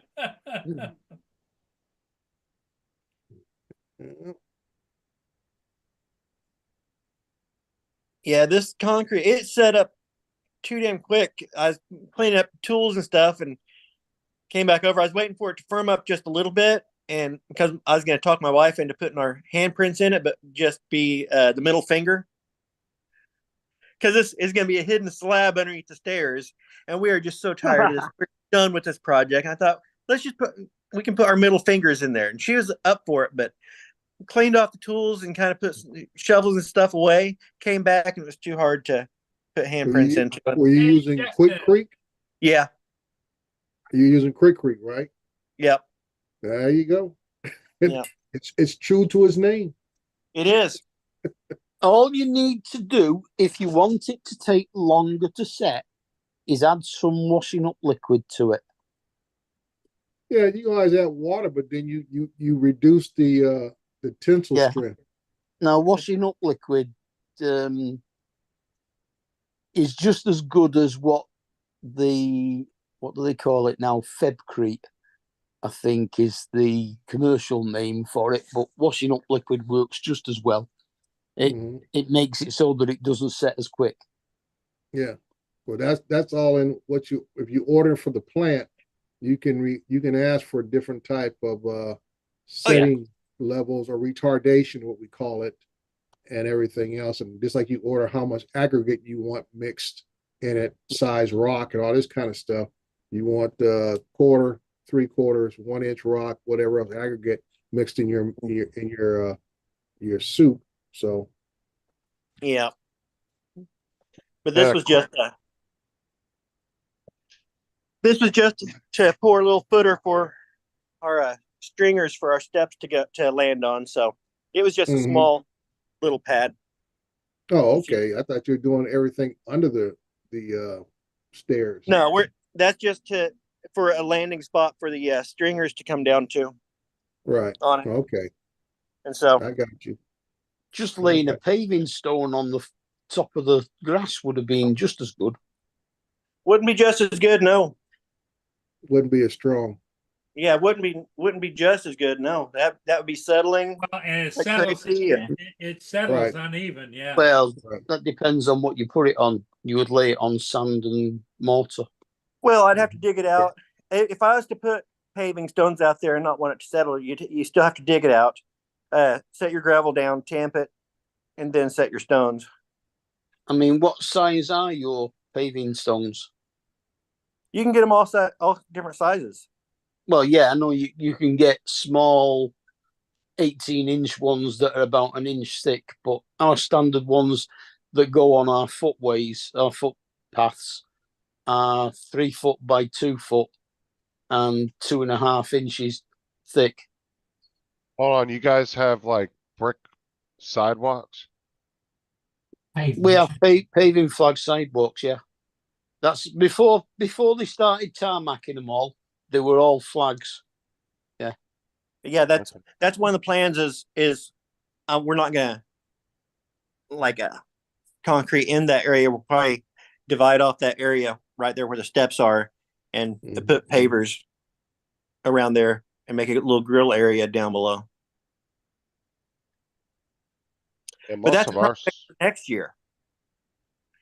most of our paths in the US maybe are the- all concrete. Koalas have fingerprints, and the current U.S. flag No, was we designed don't by have a concrete 17-year-old. footpaths. They Oh, always yeah. paving stones. No, we have Oh. concrete down here. Now they started doing them in tarmac rather than, well, bitumen macadam rather than flags, just because it's quicker to lay them. Yeah, but we have concrete footpaths down here. Do you? Yeah. They're not as popular, but yeah, there are some. Now, Mark, when you talk about tarmac, you talking about asphalt? AC? No, Okay. bitmac. Okay. Asphalt is different. Asphalt is where you have a very fine sand aggregate and then you roll stones into the top of it. Well, that's depends Whereas how you want to make it. Cause bitmac is a bitumen macadam with the aggregate mixed in with the macadam. right, like I said, you can order AC or asphalt just like you concrete. You can ask for a certain size rock, which gives it more strength based on the size of the rock that's in it, but it won't be as smooth and fine. That's why a lot of times here in America, when we do roads, we'll do a base layer underneath, which may have with the- 3/4 inch rock in it, and then the Yeah. top The layer sub- have we call the fine or the top layer fines may only Yeah. have a 3/8 inch rock in it, and it Yep. comes out Yeah. smooth. With us, And then, With then us, when what it we gets call worn, the- then when it gets worn, they don't have to sub-base replace the entire thing. They just come across the top and resurface. yeah, the Right. sub base is just rolled crusher run stone. Mhm. Then you have a base course, which is a large aggregate bitmac, Right. and then your wearing course, which is a small aggregate bitmac. Right. Yeah, the Yeah, smaller when- aggregate, the smoother it'll come out, but it doesn't hold as much Yeah. strength. That's why you put in different layers. Just like When they like- were let's redoing hear one what of our, Justin has to add to the conversation. We know to be short. oh my God. No, I said when they were redoing our highways. about how he laid out on the carpet. He got to make his trucks. He was, and the grass was cut it. Done. But yeah, no, Don't I'm mute my ass when I'm being funny. I'm Don't mute me major when I'm being funny. I'm Okay. major highways. Major highways tend to be done with asphalt because it's harder wearing than the bitumen macadam. Actually, there's a lot of roads in the north of England that was built in the 90s. There were a Like lot of them that were concrete, yeah. yeah, but they made the extra Oh, I hate lanes on the M6 Go ahead, when they Justin, moved tell your it story. from 3 to Oh, 4, they've then used, to 5. yeah, they've They've used used open yeah, but texture belt, which allows water to drain through it.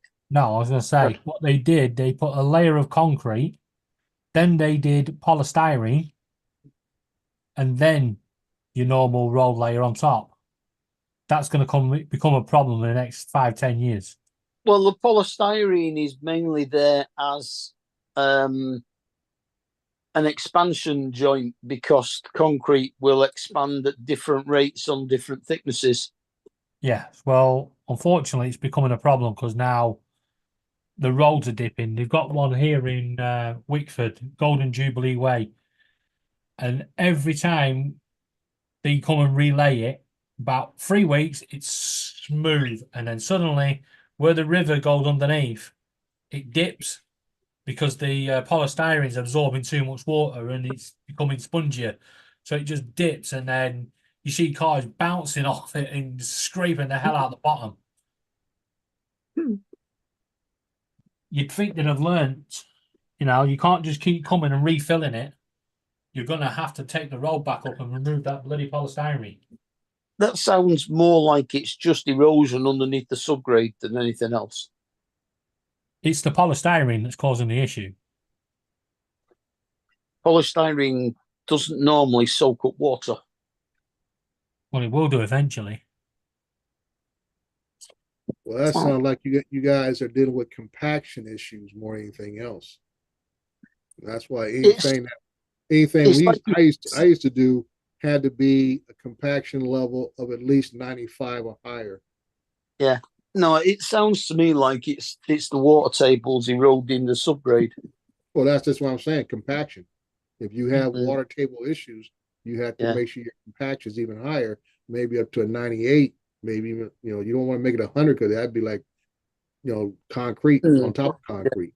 But usually, when I used to do paving, we would have the inspector come out with his little seismic gauge or whatever, and he would hit it into the ground and get the density level. Oh, the atomic density tests. Yes. Yes. And they have to be tested. And I talked to the guy, and he said 95 is the magic number.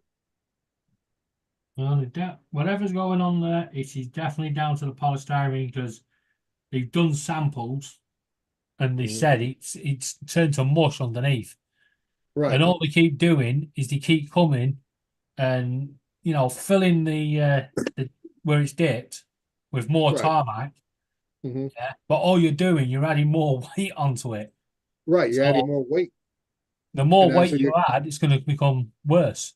Right, and I said your problem. That's why I said your problem is compaction because, like I say, because of the moist soil deep down, it is eroding and causing the change in the upper parts where it's like I said sagging. All this kind of stuff. What it needs is a French drain on the higher side. Like I said, of it. this is a So 4-lane road. Now Mark wants to cuss at me. I hate French drains. French drains are about a waste of time and a waste of they're effort. horrible, but they work. They don't work. Not in heavy rain. They don't. A French drain fills up and then it spills everything back out. Yeah, this is a 4-lane road. It runs along a brook, and then when the brook goes underneath the road, you get the first dip, and then when it comes back the other way, you get the other dip, and that is only where the river, where the brook goes under the road is where it's dipping.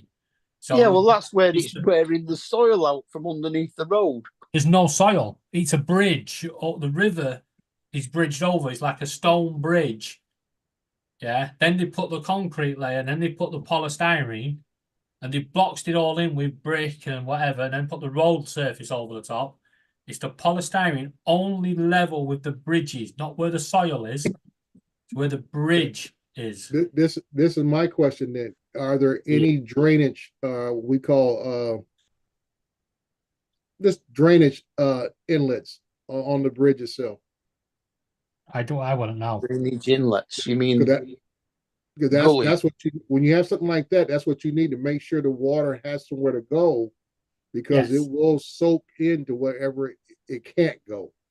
Well, that's why I'm saying Yeah, it's got little pipes underneath the bridge that they've put in extra to let the Mhm. water drain through back into the brook, but it's Right. not working. Well, Yeah, it's not we sufficient. don't have the same kind of road drainage as you do. Yours are usually slots in the actual curb, aren't they? Oh, we've got them. So Yes. Yeah. Yeah, ours are normally gully grates with a gully pot underneath them in the channel line of the road. Yes. yeah, you got mostly you have a lot of them that are gonna be in the curb line. Yeah. This I don't get no. I used to do this work all the time, and as you have in the curb line drains, but also we have the ones or the older ones we used to call silent nights, and those we put it in the middle of the roadway, and they would take the water and they would disperse it to wherever channels it needs to go to keep it off the middle of the roadway. Well, all depends how the roadway is built. Like I say, here in America, most of our roadways have crowns, Yeah, and ours do. everything slopes off to the sides. Yep. And that's why we have the curb edge or curb line drainage, because most of our roads have a slight crown to it. Now I Yeah. know, is that the same type of thought It's the process same. here in the UK? Yeah, we have cambered roads, Right. but instead of the drains being set into the curb Mm-hmm. and slots in the curb so that it drains straight underneath the footway, basically. Yeah. Uh-huh. We have the channel that the curbs are solid, and there's a channel line next to them, and Right, we have right there, right here, that's in the picture. gully next, pot. next Yes. to that So car you've bumper. got the gully into That- the curb big here. gully Right. pots with Yeah. gratings on the top. Right, Yeah, you as you have can see, that. these have got And both. the gully pots will then, they have like a sump, but they will drain into the main sewer. Yeah. So Right. we've got the two here. Mm-hmm. One, the drains in the road, then you got the, under the curb, and you see it's on both sides, Right. and it does not work. This junction here floods every time it rains, all around here. This Well, poor house. This is what most of your situation is going to be. Either the drains are not maintained to be cleared out like they should be every year to keep Yep. any kind of a debris accumulation from blocking the flow of water, or either it's undersized They should and have it a cannot handle the amount of water. Yeah. They've overbuilt in this area. That's all they've done. Yeah, well, like I say, it's probably the system that's built in the area is probably undersized because, like you said, all the other development area is now forcing the water into the street, and now that system can't handle all the water where it used to go into the natural earth on the sides of the road. Yeah, back in the day. where everybody used to have a Actually- front garden for Mhm. with a grass lawn and a little path down the middle of it and so Right on, now, it's all been and hedges. They're now Yeah, getting no- rid of them. It's all wooden Right. fences and brick and Yeah, but concrete. the And other all- thing is, there's nothing to I don't- nothing to drink the water, nothing to absorb the water. yeah, So don't it's know all about- effectively all just build up. impervious surfaces. yeah, I don't know about the way your work system works, but over here we are not allowed to have unadopted surface water runoff running off onto adopted surface. Yes. Mhm. Yeah, that I know here in California, that is pretty much the trend now, especially in the commercial property, that whatever rainfall water or whatever water you may have on site must You're right, remain on site. It Must cannot remain drain on out to site. it has to remain on site. Now that's why we mandate that a lot of these new developments, especially warehouses and so to speak, that have tons of impervious surfaces, concrete everywhere, that they have to put in an underground chamber system to filter That's the right. water into the underground table. They build their own drainage, and then the drainage connects into the main sewer. Right. I think I have a picture of one system I did. Let me look real quick. In case people That's- like Justin have no that's clue what I'm talking about. I've designed drainage systems and surfacing roads, car parks, all sorts. Let me see here.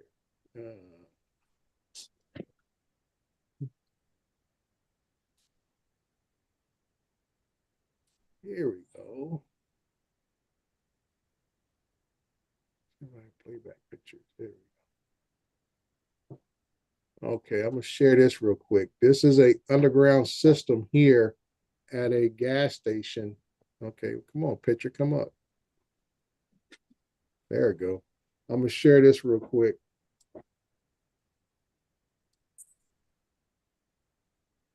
You guys see that?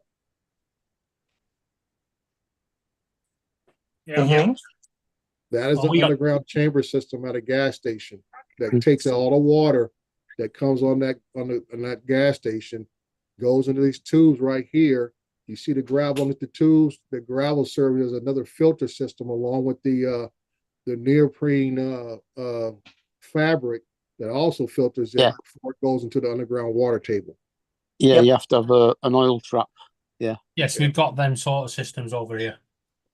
Right. So this is what we call an underground chamber system, just to filter the water that stays on site before it goes to the state and goes to the underground water table.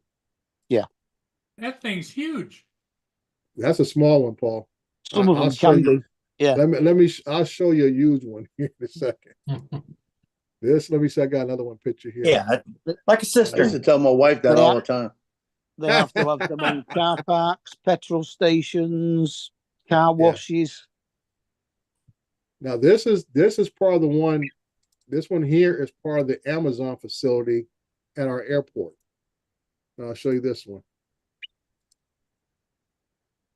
Each tube is at least 10 feet in diameter. Mm-hmm. That Yeah, fits 3 underneath meters. there. And Yeah. that's the larger one that sits under the tarmac at the airport that goes straight to the Amazon facility. That Wow. is their underground chamber system there. All right. Now I'll show you the other one. They built all this during the pandemic. So I was able to fly right over the airport. Here's this one here. This is the smaller system here. You guys see that? Yeah. Uh-huh. That's the small system. Mm. And this is all buried underground. Now I'll show you a picture of the whole facility here. When it's all done. Let me see, I got that picture here. Let me see, I got one from that side or not. Let me see, that's the one I want to see. Sure. Hey, JD. Jonathan. Okay, that's not it. Jason. Al. Okay. Lance. I think that's covered everybody else that's coming.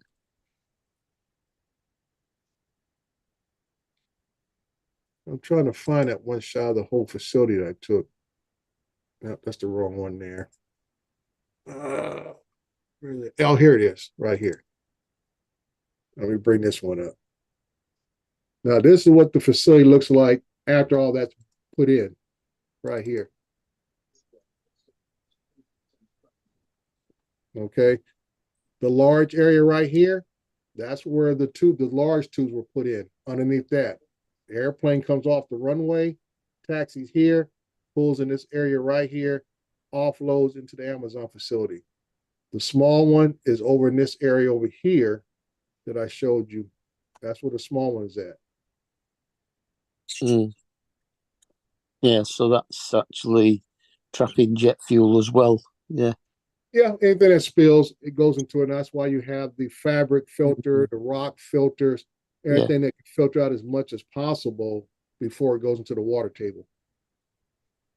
Mm. Yeah. So that's what I used to do.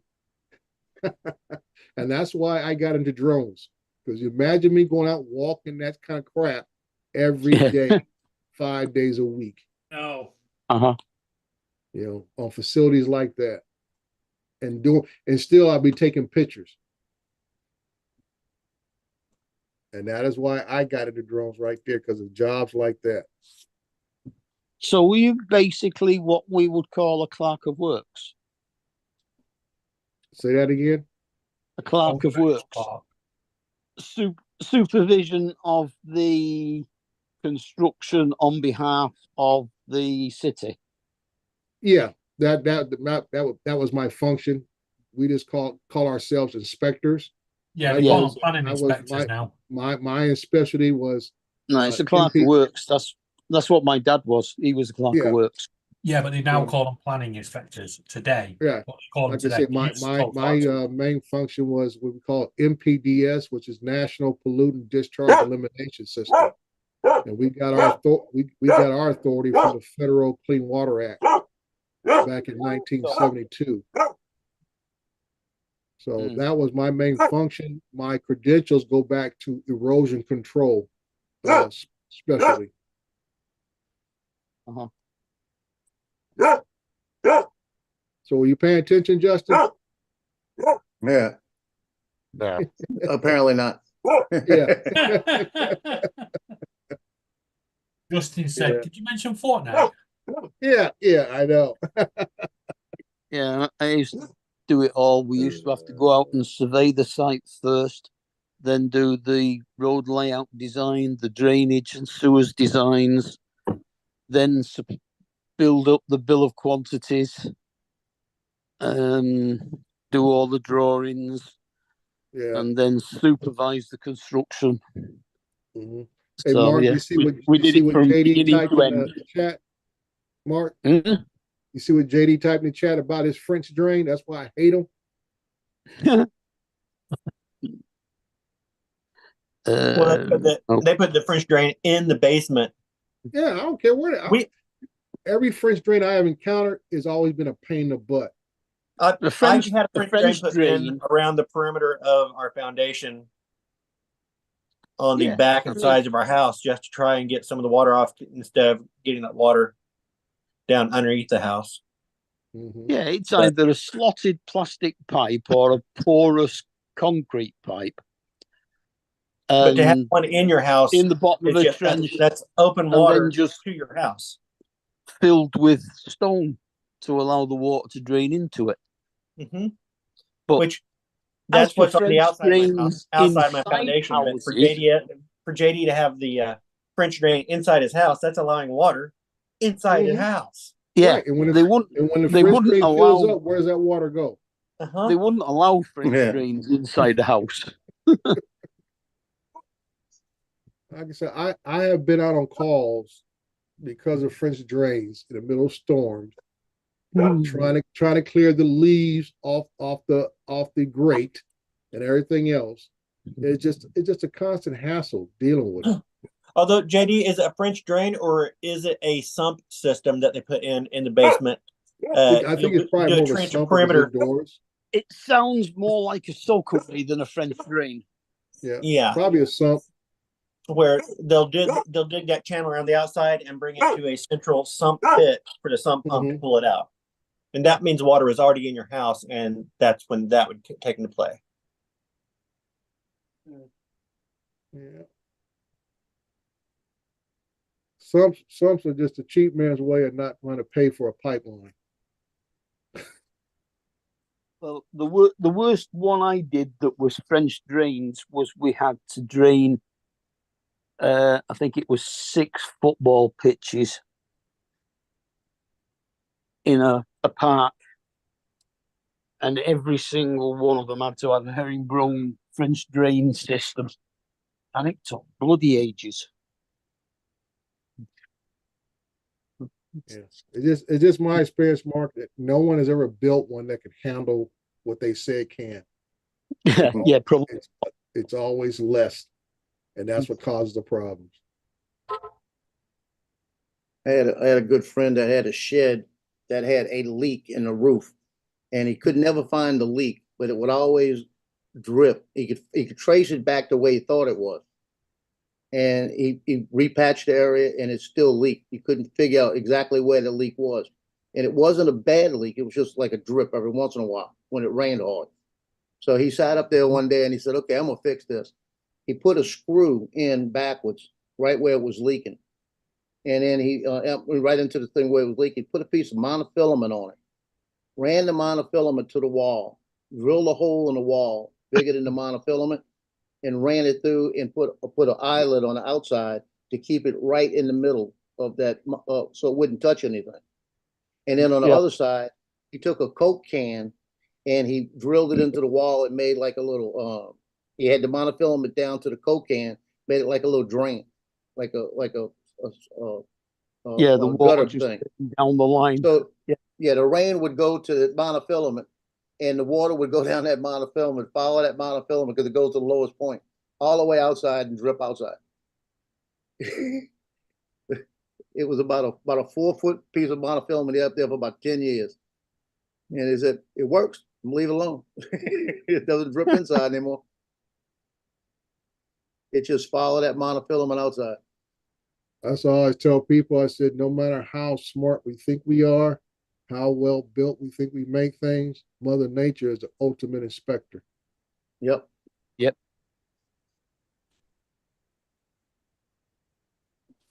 But he used to tell me about it, and I didn't believe him. I went over there one day and I saw it, and I said, "You've got to be kidding me!" Yeah. And you can see that water had been dripping on that for a long time because it had a little green tint to it and everything. Yep. It just followed that path. He said, I couldn't stop it. I didn't know where to stop. I couldn't, no matter what I did. I got there. He double patched things. He almost put a whole new roof up there and I couldn't find it. Yeah. A local MP over here that normally keeps his tweets hidden tweeted out, "Nothing's more refreshing for the soul than being called a wanker 409 times before 8 a.m." And his wife was the first one to respond to say, "Well, you know what you are," with a laughing face, thinking it was private, but he hadn't. He put it out into the public domain. So he's now getting ripped. What a wanker.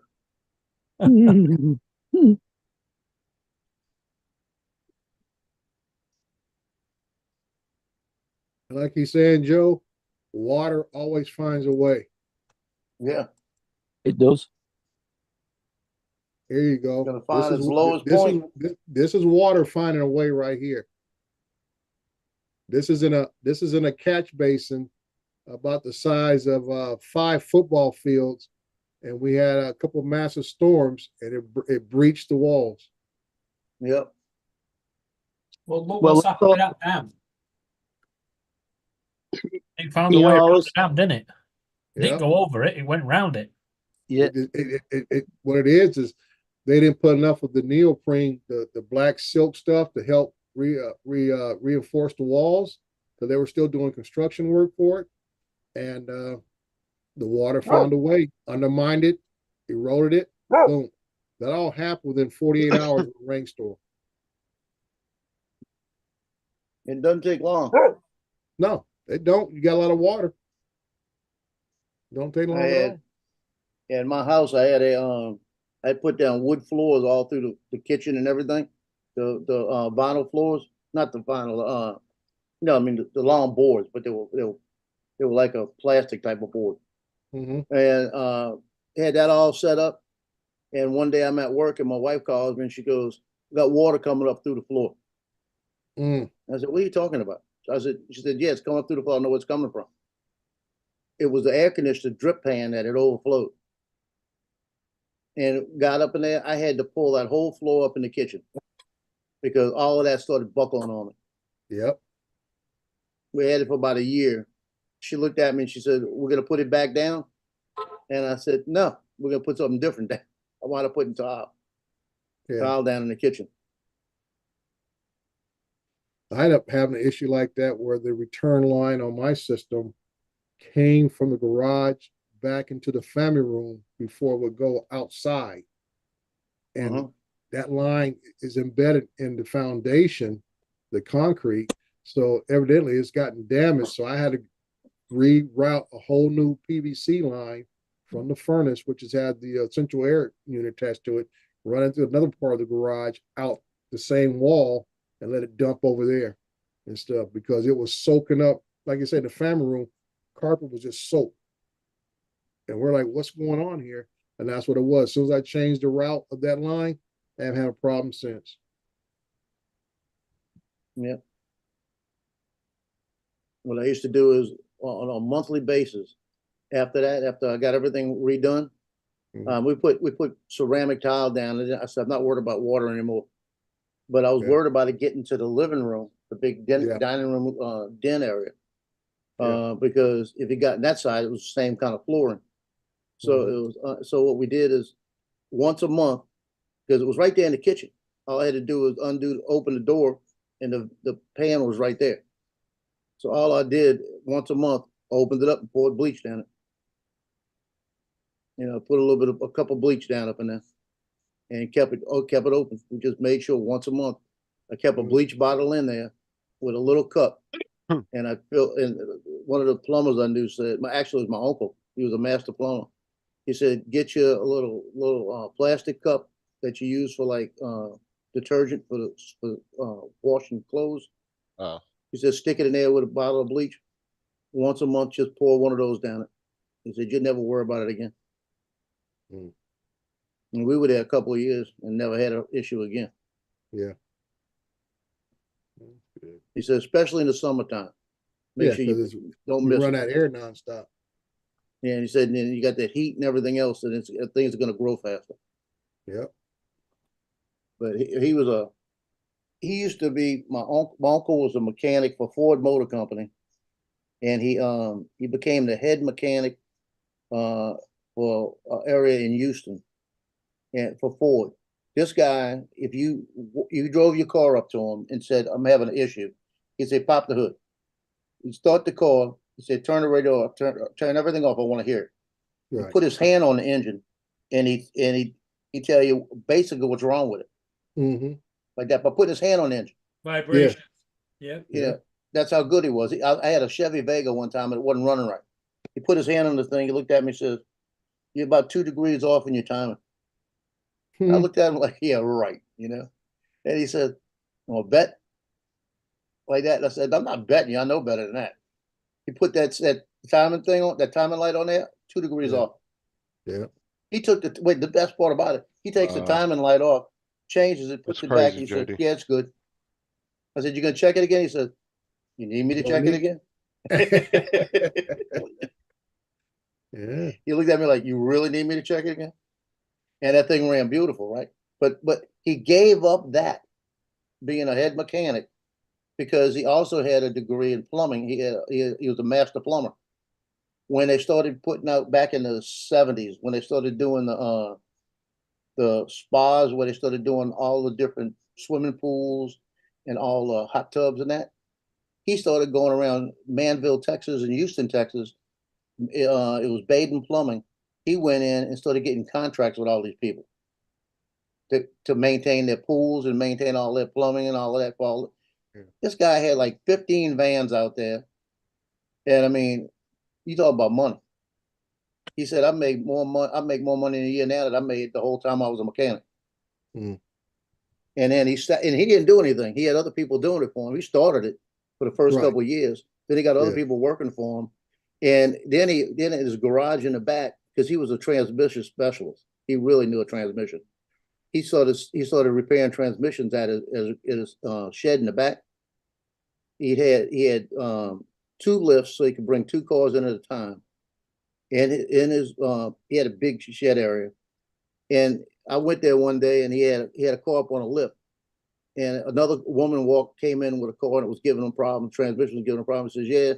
He said, yeah, the transmission, this is what it's going to be. You're going to need an overhaul on it. You're looking at about, and he gave her a crazy price, right? And she said, well, how long? He said, about 7 days. Take about 7 days to get it right. She said, okay. So she wrote him a check and everything. He almost had to push the car in. It was giving him so many problems. Gets it in, puts it up on a lift. And he says, yeah, I'll work on that Sunday. And this was like Tuesday. And I said, well, he told us 7 days. He said, that's about a 3-hour job. He said, I could do it in about 3 hours. He said, that's about what it takes. He said, but I tell him 7 days so I can make more money. Mhm. But that's how he was. And Yeah. he put him in there. He knew what was wrong with him. He dropped the transmission, look at it, and say, okay. And then he do something else for a couple of days, go back, fix it, put it back up, and then call him 2 days. It's ready. When you know, you know. Now this guy, he died about 2 years ago. He was in his 80s, but he used to also, he'd take off. When I was on an ambulance, I was coming back from Lafayette and I saw him one day on Chapel Island coming the other way. I knew his van and I saw his van. I looked over at him. He's got a trailer. He's got about 6 motorcycles on there, on a trailer, all stacked together. What he used to do is go around Louisiana looking for old Harleys that people had junked up in the yard.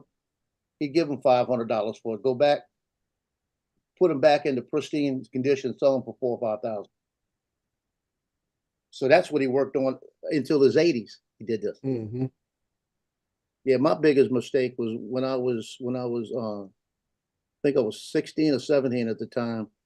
He calls up my mom and he says, send him to Houston, send him over to Manville, like that for the summer. He wanted me to go. I had a girlfriend, man. I wasn't going nowhere. You know, and let me tell you why I was stupid.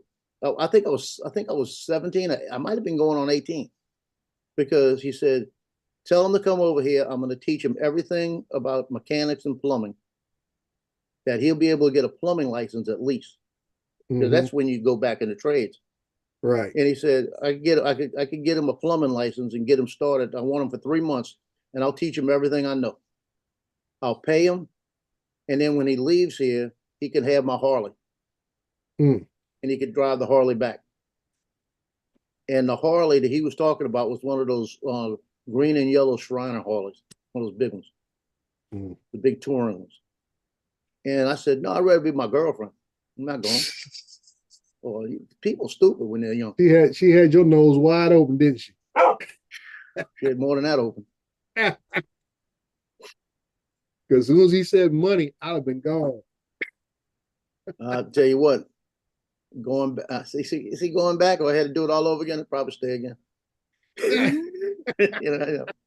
With knowing what I know now, I probably would have went, because it would have been great. Yeah, I guess as soon as he introduced that money, I'm like, I'm gone, dude. And I would have had a Harley on the way back. Yeah, I'd have found me a new woman. Could have found me a Texas girlfriend. There you go. Had one there and had one back at home. Be like Paul Hodges having 2 women in his life. There you go. Sheila and the Chihuahua. Yeah, because like you said, you know how it was back in them days, man. You know, work was hard to get, and especially somebody teach you some trade so you can make a few dollars. Like the old saying, if you know a trade, you'll never be broke. I tell everybody that now. Like my son, I didn't know what Justin was going to do, and then he decided to go to the fire department because he went to school for about a half a year. Then he didn't like it, the college. Yeah. Then I didn't know what he was going to do. He was a bartender, so I said, "Well, that's good. He can make money there." But he was doing good as a bartender, and then he decided to go to the fire department, and then I started feeling better. Now being a police officer, I feel a lot better, because he's talking about going to Tyler, Texas, moving up to Tyler, Texas, because of the increase in pay they have up there. And come to find out, my wife's nephew, her wife works for the police department up there. And they just been corresponding with the chief and everybody. And he's just got to go do the application. He's basically on. And he'll make $20,000 more than he started with here. He's got here. Good. So he's thinking about it. Yeah. In Tyler, Texas, it's not that expensive up there. Land and T own they've got about 1.5 acres on a pond and everything, and there's houses around there for sale. So they said, you come live up here till you can find something. Right. So you never know. He might be going to Tyler, Texas. Yeah. We just don't want him being around looking like a Don, that messy hairdo. Yeah. Well, his hair's short. Why are you picking on me? Why are you hurting me, man? Oh. He don't have a Marine Corps haircut, but it's pretty close. Yeah. It's like that old saying amongst men, nobody remembers all the nice women you dated, even the wife you married, but that one fat chick you dated, dude, nobody lets you forget about it. No, I'm telling you.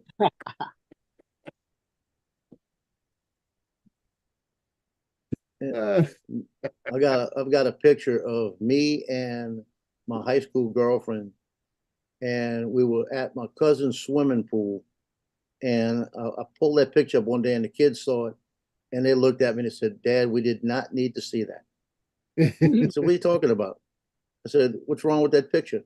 She said, Dean, her name was Deanne, Dean, it was D-A-N-N-E, but she pronounced it Dean. So Dean's picture, she looked good in a bikini, but you in that Speedo just don't work. I said, man, what, did I look fat? I said, no, it's just we didn't need to see you in the Speedo.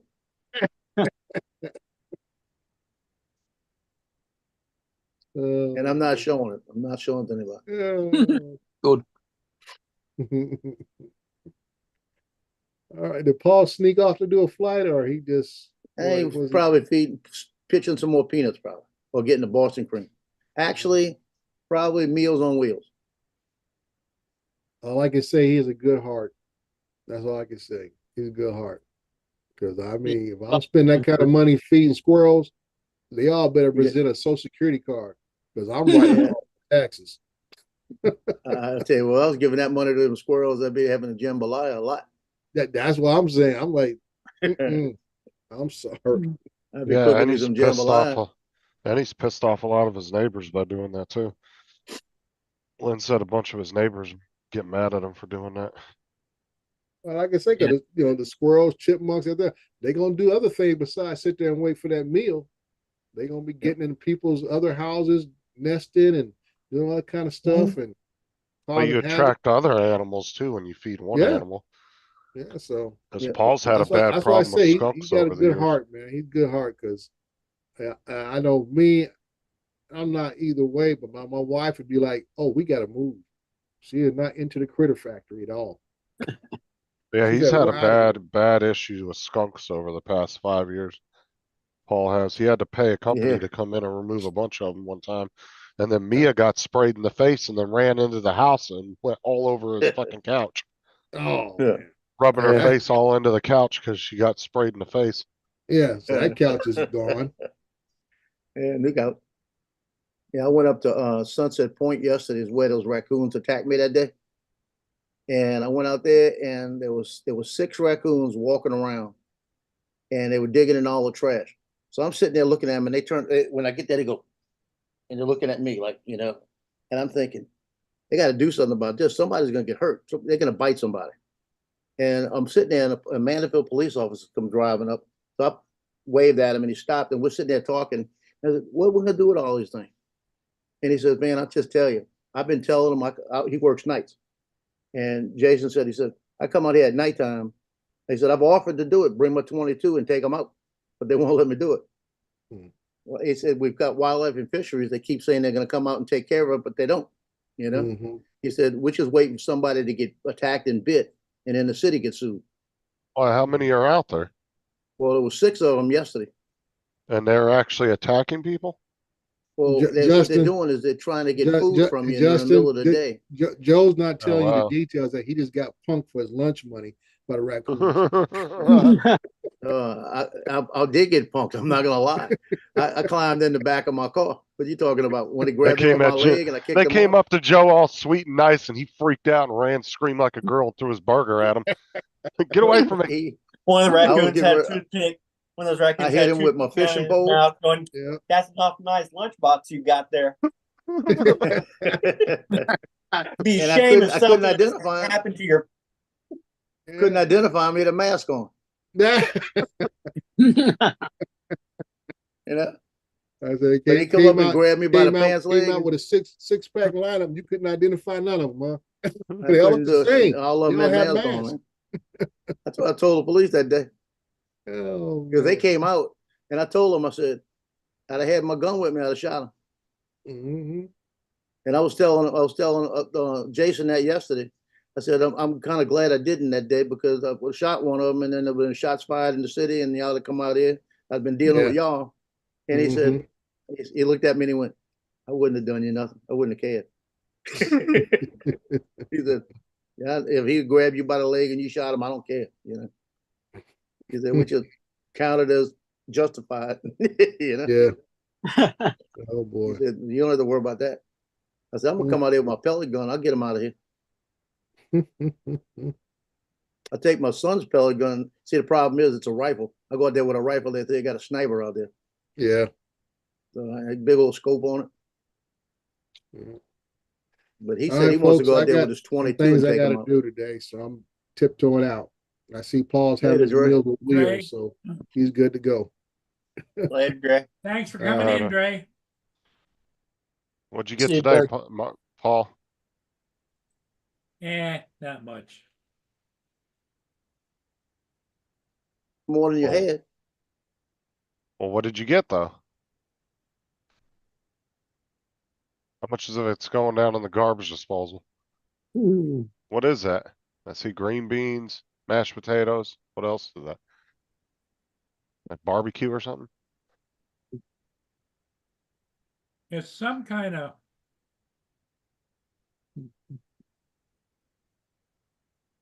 meat with a barbecue sauce on it. I chopped it all Probably up because it chicken. was in a great big slab. It might be pork. Yeah.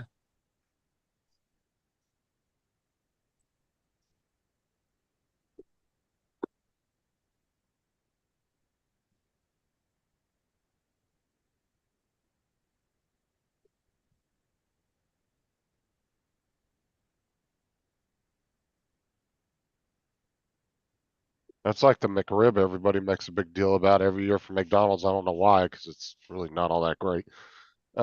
If you just go get a banquet frozen dinner, it's got the same fucking meat patty that McDonald's uses in it. It's the same It's thing. just, yeah, it's just a pressed meat patty. It looks like a rib. Yeah, you can go buy a bag of them at Walmart of those pork, the pressed pork. Then you just Yeah. boil it in barbecue sauce for a couple hours, and you got a McRib. Yeah, pretty much. Yeah, same thing. There's a dollar store. They got those little dollar sandwiches, and they have one of them that's the same thing. I haven't seen them in a long time. Every time I go in there, I look for Dang it! Now I want to make McRibs. them. We used to do that every once in a while. It's just like, yeah, let's do a McRib night. Would make them. Haven't done that for a while.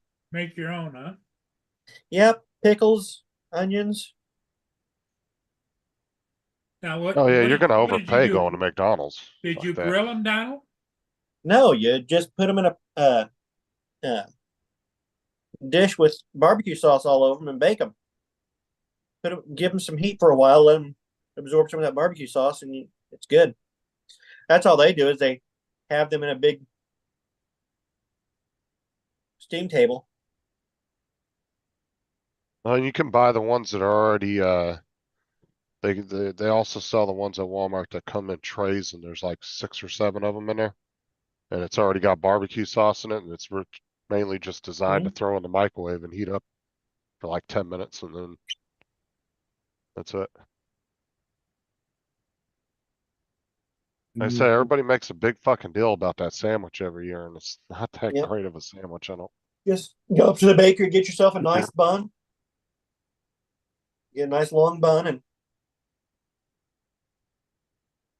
pickles, onions, and a barbecue covered pork patty.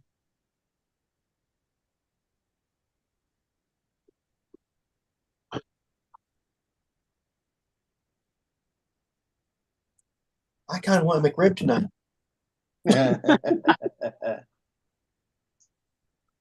You need to do it with a French stick, though.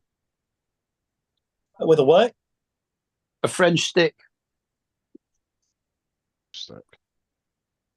2 foot long French bread that's about Oh, so you're talking 2 about inch, make like 2 inch diameter. like an Uber McRib. It's just a French bread. Yeah. Make like an Uber long. Like Yeah, a foot really. long, only 2 foot long. Yeah. Yeah. I'm looking at Sam's. I don't see them at Sam's.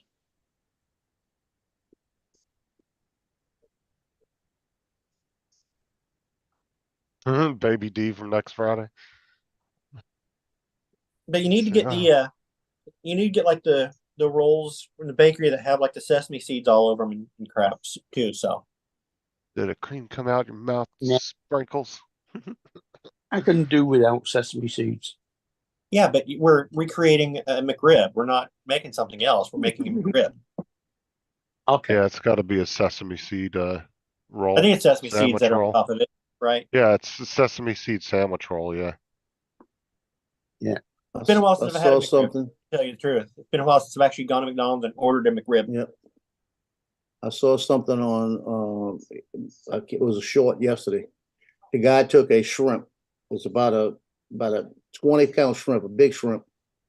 Took a andouille sausage, a Cajun andouille sausage, and grilled the sausage up a little bit to get it, because it's uncooked. You pre-cook it.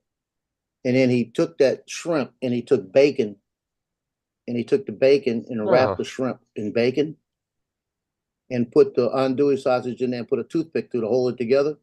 Then he put them on a barbecue grill and grilled them. Boy, I bet you that would be good. Eh, You got the sausage, the shrimp, and the bacon, and he put honey barbecue sauce on it. According to the Americans, anything wrapped in bacon's got to be good. Yeah. Yeah, I'm not sure if that is sesame seed, Donald. I don't know. Yeah, I'm not sure Is either. it? It's I can't- there's it's hard something to on top tell. of it. That might be just like a Or the really, really small sesame seed. The mole- nice poppy seed.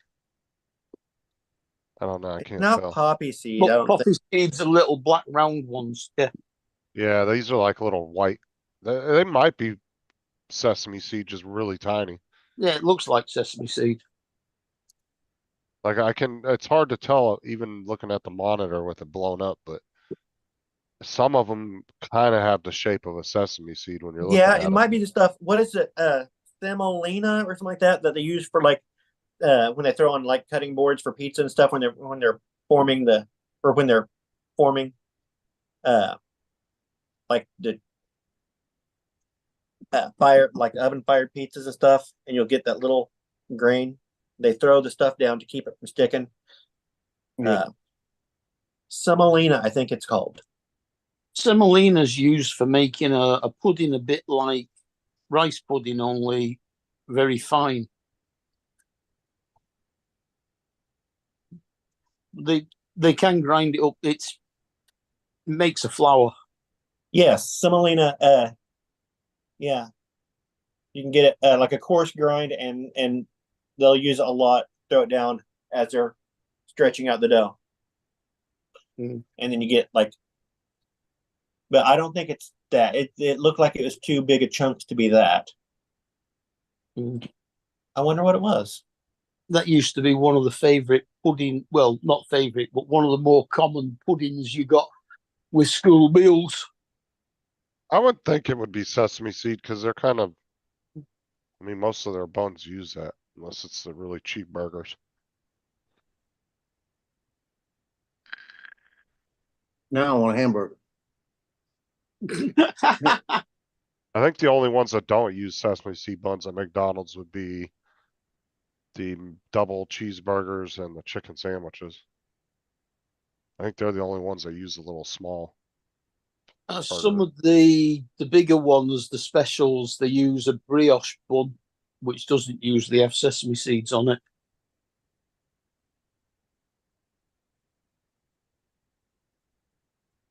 Now I tell you what I really want, and I think it's going to happen today. I think I'm going either to Bears or Sire's Meat Market, one of the two places. Get a big roast beef po' boy dressing. You know what burger was really good at McDonald's and they got rid of it? That actually used all fresh ingredients on it was the Big and Tasty. They got rid of that about, what was it? No, they brought it back. It came back last month over here. I haven't been to McDonald's in a while, so I don't know if they ever brought it back here. But yeah, they got rid of it a long time ago. That was the one burger I always liked to get when I went there. For the Euro football tournament, they brought out one called a hat trick, which has 3 patties on it. Because a hat trick is when they score 3 goals. When one player scores 3 goals in a game.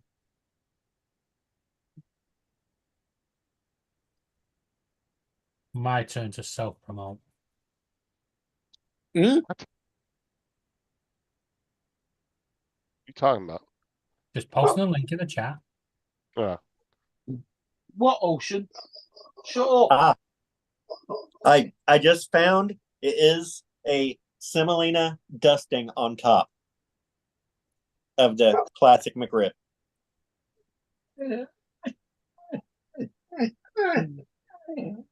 What was that what was that sound you put on it? What am I sure? It's Yeah. the Smokey and the Bandit at the end where the sheriff he's actually parks at the side of the road and he talks to the sheriff who's right in front of him but doesn't realise it. Where you at, you son bitch? Yeah, that's the sound bit I put over my video. Starting route.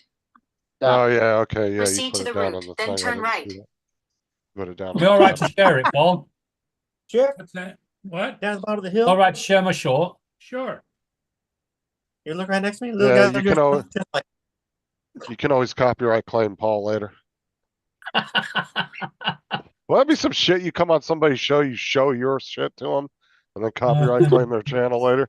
Because I bet you there's some asshole out there that's done that. Bet there is. That girl did. Where are you, you son of a bitch? Before I tell you where I am, Sheriff, there's just one thing I want to say. You must be part coon dog, 'cause I've been chased by the best of them. Son, you make them look like they're all running in slow motion. Just want to say that. Well, thank you, Mr. Bandit. And as the pursuer, may I see you the goddamnest pursuee I ever pursued. Now that the mutual bullshit is over, where are you, you son of a bitch? This is Bandit Dargle talking. Don't worry, that bit's can't be copyright claimed. But I love Did that. you say did that, Joe? What are you talking about? You said somebody did that? It happened to that girl that Maddie was doing the restreams on. Remember? Matt, Restream. he was doing that girl that was the girl dancing that all the was time. dancing And at she turned that. around and copyrighted everything afterwards. She said. Oh, yeah. She said it was remixable, and then later on. Yeah. Oh changed yeah, it. but she didn't know Matt personal and told Matt he could Yeah. do that though. She was doing it to No, everybody. but she had allowed it to be remixed, Right. and then changed her mind later. If you say it's allowed to be remixed, you should be able to change your mind later. Yeah, Yeah. I agree.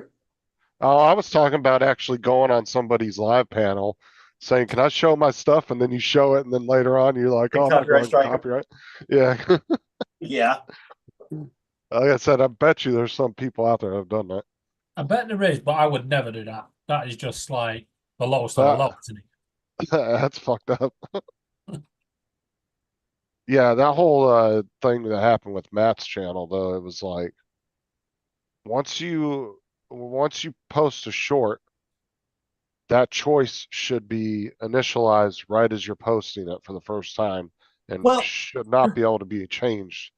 At I think least you the should be other able to way. change your mind, but anybody who was remixing it before you changed your mind should be grandfathered in. You should be able to change your mind later, Right. but that doesn't retroactively affect people who Oh, that remix girl in made good faith. that girl probably made a fucking $1 million off YouTube because Oh yeah. those shorts got hundreds and hundreds of millions of views. It was And then she insane. just claimed them all. Mhm. She let everybody else be her distribution network. Yeah, the amount of reposts I saw of that video where just one post that somebody put out there had like 1.2 million views, and then you'd see 10 other ones come up through your feed as you're scrolling through shorts, and every one of them 100,000, 800,000 views, 2.3 million views. It's like Jesus. I can't think of the last time I watched Smoking the Bandit, but I still have all that dialogue ingrained in my head. Oh, you've got to have, haven't you?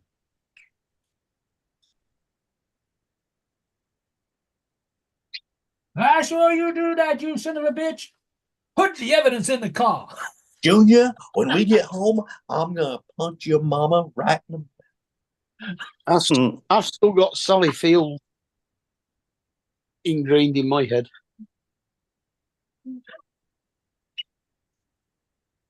I wonder if there's any streaming service that's not. Sally Field never did anything to me. I don't know why. Oh, she was cute as a button. I don't know. The what only was that time I Norma liked is Ray? when she dressed up like a nun. Well, when she was wearing that tight T-shirt without a bra in Norma Ray. She Or was maybe I should have one saw that Sally Fields that was Miss Doubtfire, right? The Is mom? she still around? Wasn't that Yeah. the mom from Miss Doubtfire? Yep. Yes. Yeah, okay. That's what I was thinking of. I haven't Yeah, she seen her wasn't in a bad long looking when time. she Is was younger. She was the girl that was in Smokey and the Bandit. But is she still alive? Yeah, Yes. she's Yes. still fine. She was just in a TV show, Dispatches from Elsewhere, like 2 years ago. She's definitely up there in age now, though. She's, I think, what? Oh yeah, probably in her she's a 60s grandma now. type look now. Yeah, could you imagine trying to redo a lot of these old films, like Smoking the Bandit, Blazing Saddles, No. stuff like that? It'd be a complete, s- absolute waste, wouldn't it? She was born in 1946, so she's 77. Mm-hmm. So she's older than you, Paul. Well, yeah, that's what I'm saying, you know. Is she still around? Yeah, she was. I'm looking at some pictures of when she was younger. She wasn't bad looking. No, she was just cute. Kind of like Mary Ann off of I like Marianne better than Gilligan Downs. no. Everyone Well, does, and that's Gilligan's why Sally Island. Fields is appealing. Is because she's I approachable. like Marianne better. Mary Ann was kind of the just everyday. She wasn't the model one, right? Right. Which one was the? Marianne was yeah. the good looking. Yeah, the movie nice one. star was Ginger. Yeah. Ginger. Mary Ann was like the girl next door type Yeah. look in the show. Yeah. And almost everybody always prefers Mary Ann because she's like the girl next door. She's approachable. She's down to earth. I don't think anybody from that show is actually alive anymore, is it? No.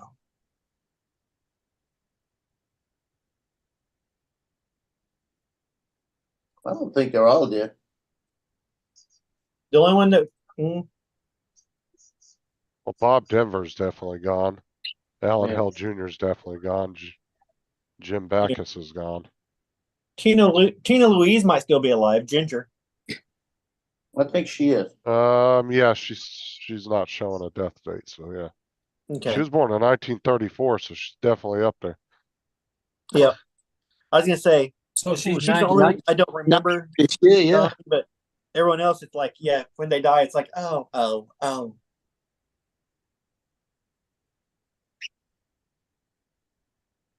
And then Mary Ann, Dawn Wells, she died December 30th of 2020. Yeah, she died a couple of years ago. I actually saw her grave, one of the guys I watch online on YouTube that goes to the different graves. Scott. And Kurt what is Russell his- is still alive, Scott, but he was only like in the movie, in the like Return to Gilligan's Island or something like that. what's the name of his channel? Scott on Tape or something? He goes to a lot of famous graves. Oh. Yeah, Scott on Tape. Yeah, he went to her grave not too long ago. I watched the video.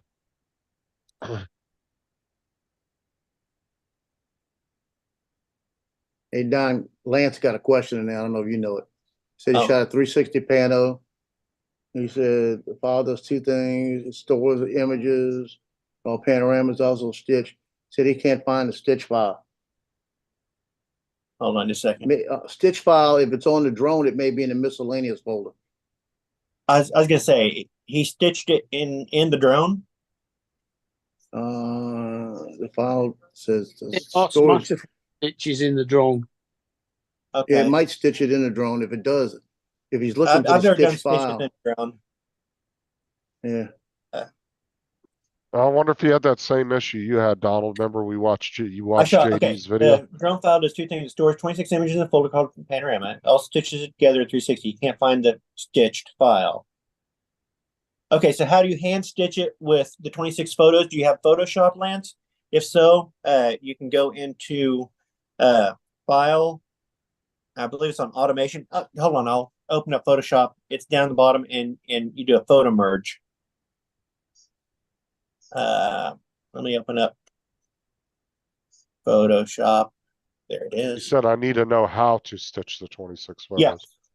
Yeah, if you have Photoshop, I don't know if you can do it on vacation if you don't have your Photoshop on a laptop or anything like that with you.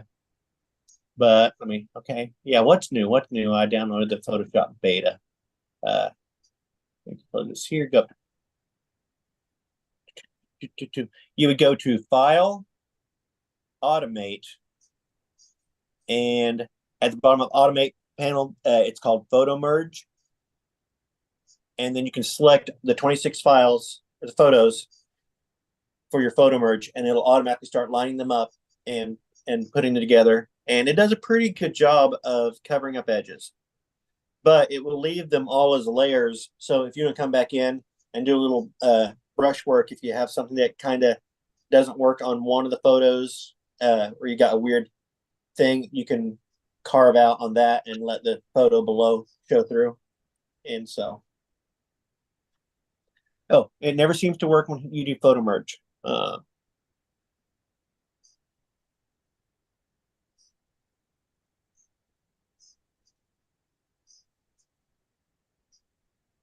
What the hell's happening on Paul's computer in the background? In that case, I don't know.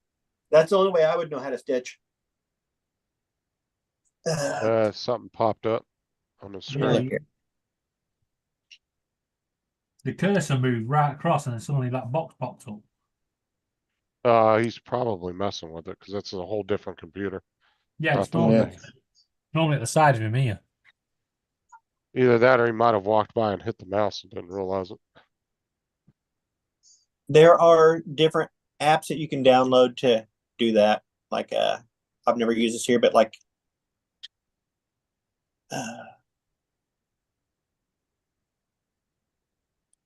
Nano Weaver.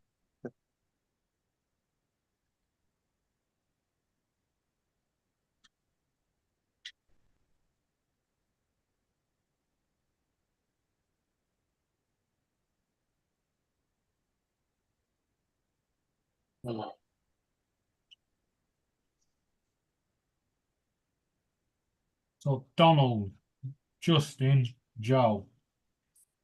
This is what happens when you say to Laura, yeah, I never said that. This is Laura.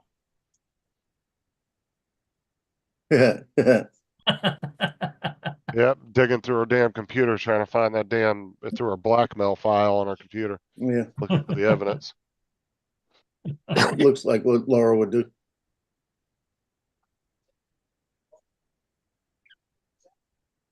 So that's a system you don't see even libraries using anymore. A lot of them have went electronic now. Is Laura not well? Why? Was that called the Dewey system or something? Joe. She's a bit, yeah, she's, I think she's gone to sleep because she was up late last night. What's that called, Donald? You know, because you like books. It's called what, the Dewey system or Dewey Decimal. Dewey Decimal System, yeah. Yeah, no, because she won the wide open. I Our thought, library yeah, actually got rid of that a couple years ago. What a name for a competition on Wedgie's show, Wide Open Wednesday, and Laura won it. Not Now, only she's already had a prize and spent it. Do they leave the photos anonymous and don't say who they are? Not sure. They didn't tell you who they were until they'd actually been voted on. Okay, I was gonna say, because otherwise that kind of shit turns into a popularity contest. Yeah. If you don't He showed 3 lots of 15 photos, and you picked 3 photos out of each, and then they had a vote between the 9 that got through. And then Joe, see, that's what Joe was talking about with the newspaper, right, Joe? Where you said they used to tell you everybody whose photos were whose, but now they're doing it anonymous, right? Yeah. Yeah, they're doing that this year, anonymous. Because it turned into a popularity contest. Everybody would always win. Bud Bieber came second, and Jeff Norman came third. To beat Jeff Norman's pretty good. Yeah. Well, there was 45 entries, and he did several rounds. Yeah, I've just said. But then Laura got to the final and then won it somehow. He did pick 3 out of 15 3 times, and then those 9 were in the final, and it was pick 1 out of them. What photo was it? One of the lake drone photos you guys did recently? What's that? Was it one of the photos you guys did at that lake recently? Yeah. Or that little pond or whatever? Yeah. Apparently she's inboxed me so I can show it you. Or did she buy something off of she just went to Google Images. I mean, these days though, man, it's gonna be hard to tell if somebody did an AI a photo though. You know what I'm saying? Like those kind of contests could easily be messed with now. I thought she was supposed to win a mug. Yeah, but in the UK, he sends you the cash phone case. Yeah. A bit more awkward to post it to you. Yeah, dude, if you've ever held, well, you've never held one of his mugs. I got 2 of them. Those fucking heavy. things are heavy. Yeah, that's why Donald knows that. Dude, if you took one of his mugs and put the pictures up on the screen. if you went and hit somebody upside the head with one of Wedge's mugs, dude, it'd fucking knock their eye out of the socket. Them things are heavy and shit. Yeah, so that's the picture she did with a drone. All right.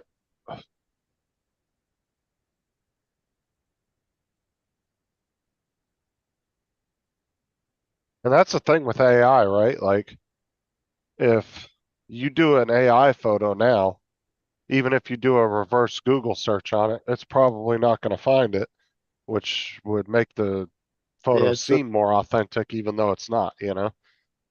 Because it's not, especially the more AI gets detailed, man, pictures are going to be one of a kind that it does for somebody.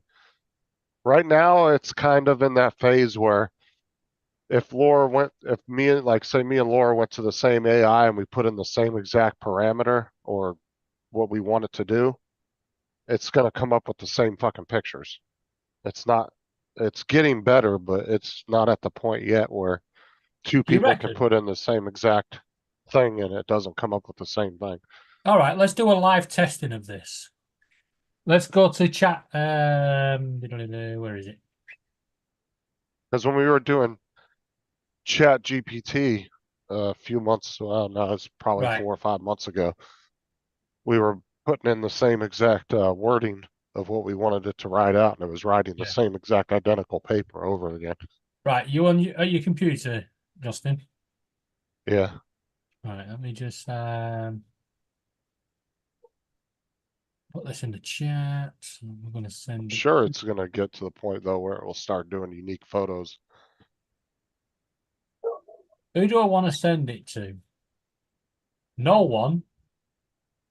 Host and co-host, everyone and anyone. What the hell? How about just send it to fucking Justin? Right, so there it is. Right. So that's the being correct. I don't know why Russell, she's just mean like that. I know, and she's a bad influence. I would not pick on Justin ever, except for Laura. Heard you say. Right. Got that, Justin. Where'd you send it in? In private Zoom chat.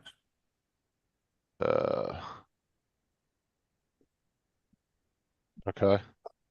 Right. Load it up, and then what we're gonna get it to create. I don't know. You come up with something. But we have to put the same exact wording in. Yeah. Identical. Yeah, so that's write what out something and copy and paste it. Yeah. Yeah. Put little. Let's put little Llama Laura. And that's little, and then Llama with double L. And that's and it. then, Just yeah, let's do that, and then hit the create button. all right, it's creating. Yeah, same here. Cause we did test this out about 5-6 months ago. Where we were putting identical stuff and it was coming up with the same exact papers. Like if we would say write okay. Yeah, mine hasn't come up with anything yet. This is what it came up with on my screen. Right, let's have a look.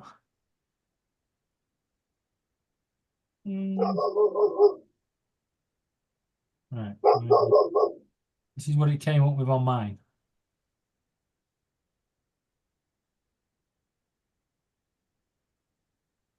Yeah, see? Now that's better because it's you put just little Lamalore, yeah. Yeah. Now hold on, did you now let me capitalize the L's. I just want to see if that makes a difference. Might Yeah. not, but just curious. It's if like that one is doing photorealistic options and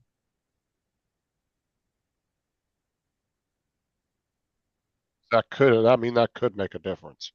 Just having the letters capitalized. I don't know if the AI actually that is a thing or not. Are all your settings the same in your in your software? It's Bing AI. You don't Or have does it. it There doesn't isn't allow any- you to change settings? Yeah. Right. No, see, mine comes up with cartoonish ones where yours comes up with more realistic. So that is, so it does show that it is coming up with different things, even with the Yeah. same. What I've found with Bing lately, so like yesterday, I wanted it to do a "Don't Take Me Home" banner for England, and it kept Oh my God. putting the American flag on it. Fucking Donald.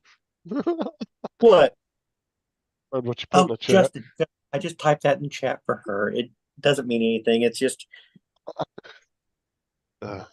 you're my favorite, Justin. Don't let anybody tell you different. You know you're my favorite. Yeah, that is interesting though, how it came up with two opposite. Because yours looked very real, where Yeah. mine didn't.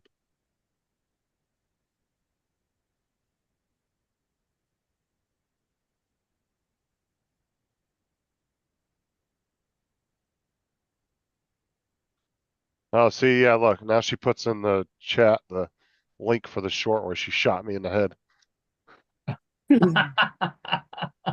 Who, Laura did that? Yeah. On Fortnite. Yeah. Thought she was asleep. Somebody mentioned her name. It's like you're saying Beetlejuice 3 times. That's the one. Yeah, I found something that's really interesting here. Let me show y'all. And this is perfect. This is perfect timing. It's like, and I knew I was right here. Let me find it. Hold on. Not sure about the timing though. Yeah, this is perfect timing. Watch. It says bad influence friends. When you look at that list, only name on there is Laura. Oh my God. Fucking Donald. Only name on there is Laura. You know, they don't have a Donald. They don't have a Paul. You know, it's Laura. Let me just have a look at this list. We've They got don't an have a app. David. They don't have a Gitchy. They don't have a Justin. They don't have a No, Tim. Sarah's Figured on they'd there have though. Tim. Oh yeah, Sarah's on there. I just want to point out these are all girls' names. And Yeah, don't ever date a girl named Tiffany. They're Yeah. fucking nuts. Every one of them. Yeah, but Or Laura's on Chelsea. there. I knew that would happen. Chelsea or Tiffany? Yeah, be careful. Three. Or any girl that's got There was about 9 of their names that I know on there. Yeah, the one that was a little bit in bold print though was Laura. Yes, Laura, your sister's name was on there, and child number 2 was on there. Yeah. Goes to figure, right? Which is strange because child number 2 is the one that's the quietest. quietest one in the room is always the most dangerous. Yep. Yeah. It's the loudest one in the room that's usually full of shit. SBD.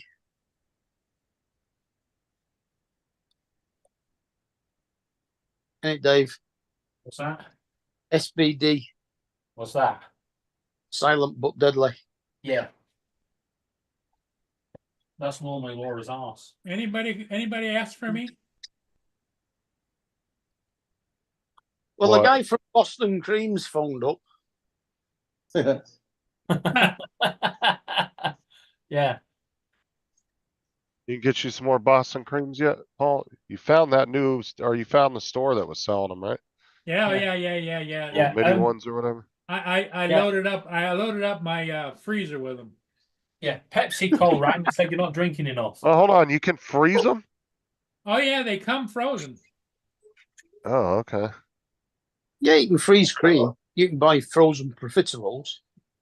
No, Yeah. I thought he just bought donuts and then froze them. I was like, I don't know if that would. No, I guess if they're designed to be frozen able from the to. start. Should be able to. You can freeze cream. You can freeze pastry. So why not? Well, the reason I was asking is because some places like Walmart and stuff, they'll get donuts that are already frozen, then they thaw them out and sell them, and you don't want to refreeze them. And Yeah, I you thought don't wanna that's what he did. Right. Yeah. I was like, I didn't think you would want to do that, but just like sodas, you know, if you go from hot to cold, you'll end up making them flat. Oh yeah.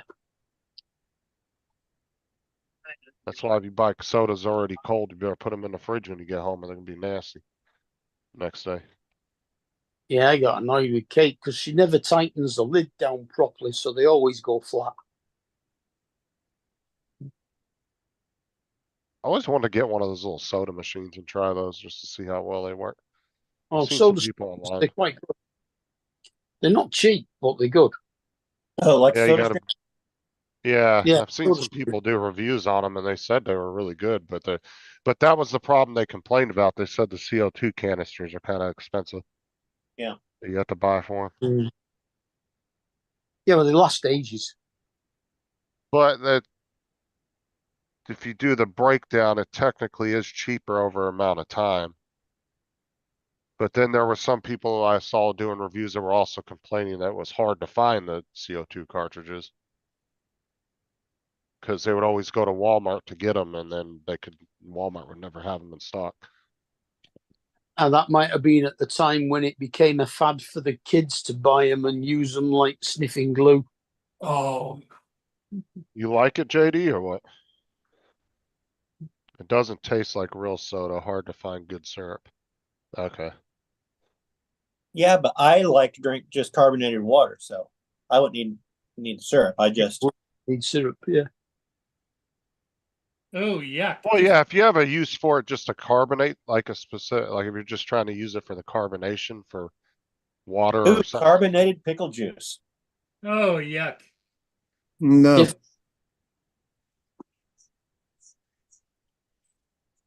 Try a bunch of shit carbonated until you I find bet a you gin. there's already YouTube channels doing it. Will it carbonate?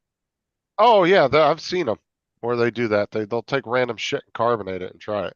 There was one that did milk. It was fucking Yeah, disgusting. that definitely doesn't work. That There would was gross me out.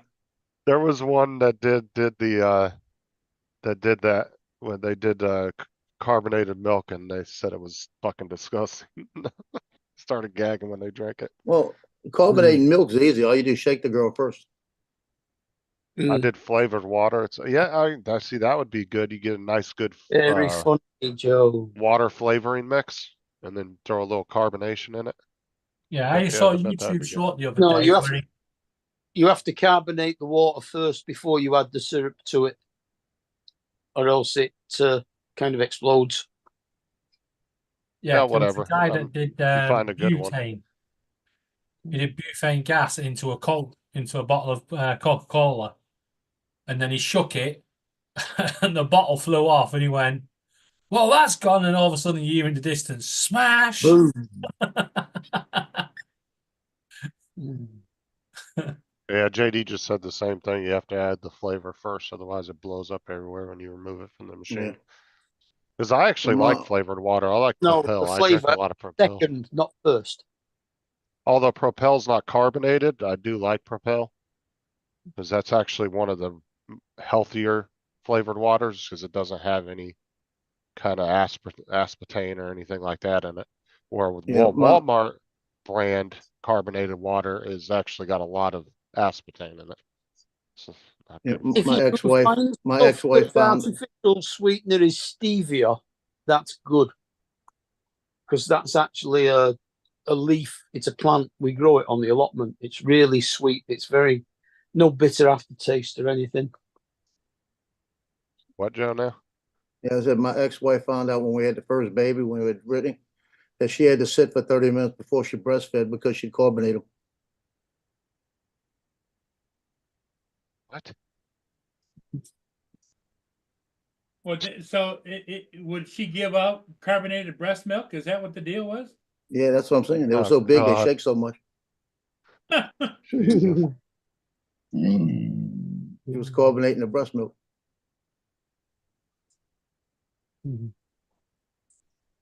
Well, I tell you what, that was a good one. Y'all didn't get it. I did. It was just kind of Yeah, we stunned got you it. said it. I got it. I got it the first time you said it. Yeah.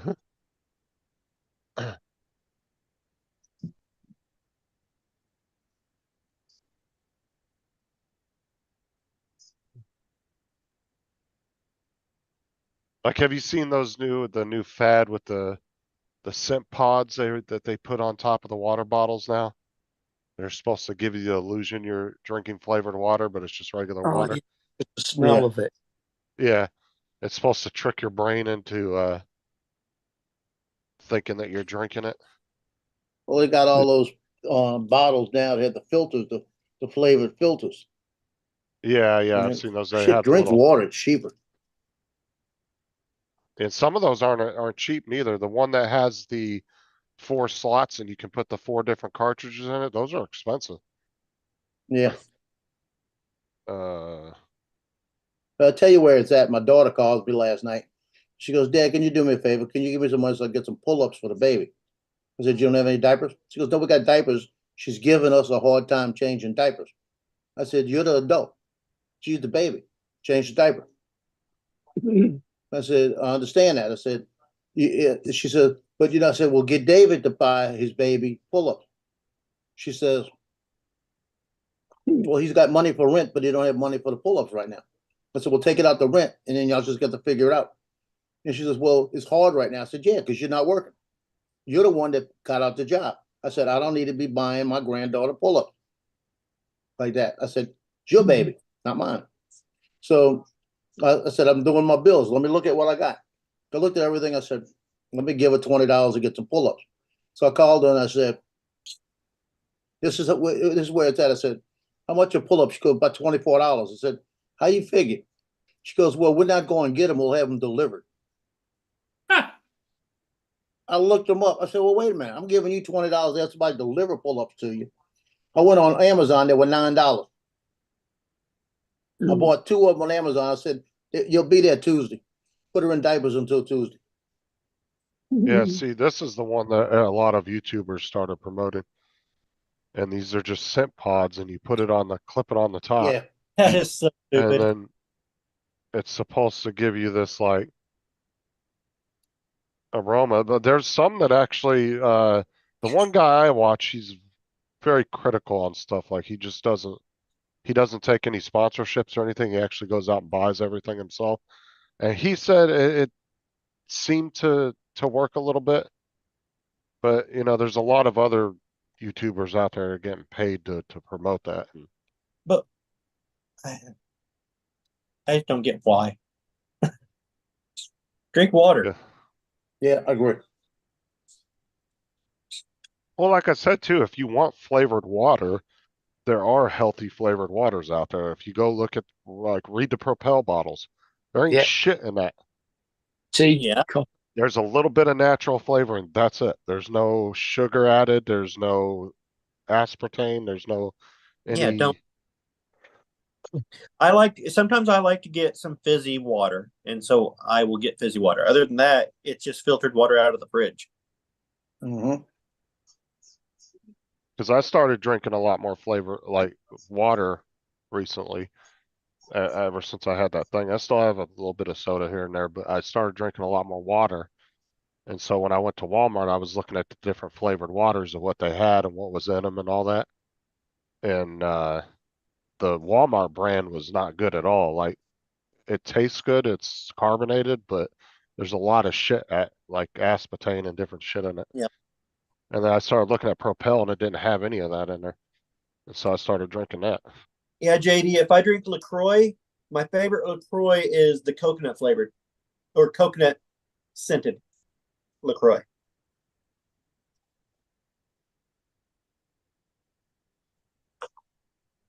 I don't know about vitamin water. I never looked at that one, Dusty. But nasty. Vitamin water's a little bit more expensive though. Propel's not really that expensive. I bought a couple of the vitamin water. They were just bitter to me.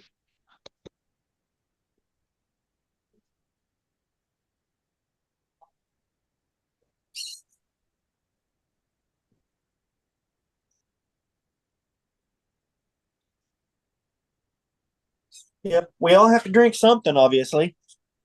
Bottled water is disgusting. Out of the tap or soda or tea. I mean, we were No, talking earlier. out of the tap water is kids. gross. When we were kids, just go find the nearest house that had a hose, Yep. and the kids I would mean, wait till the water cooled off, and then it was good. you could do that. Hey, you better wait till it cool off. Our tap water's good to drink. Ours is the tap water in the house is, but the houses here where I live in Florida, they have 2 water meters. You have the water meter that goes for the drinking water in the house, and then you have the irrigation water meter that goes all the hoses and all the shit outside, and that's reclaimed water that's half filtered shit water. You Yeah, don't want we to only drink have, that we only have one water source. because what it is it's water that's slightly filtered, but they leave a lot of the shit that's actually good for your plants and Plants, stuff in it. But it's not good for you to drink. You're not supposed to drink it. So you don't want to go outside and drink out of the hose at our house because that could get you sick.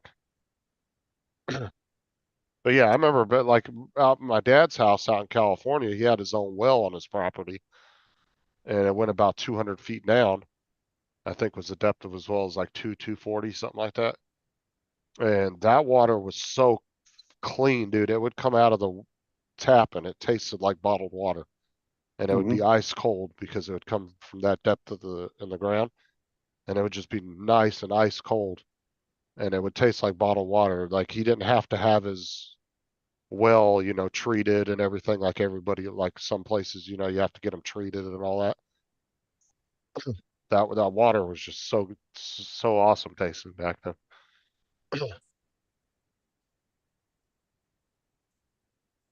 Which is weird because it would have actually had no taste whatsoever.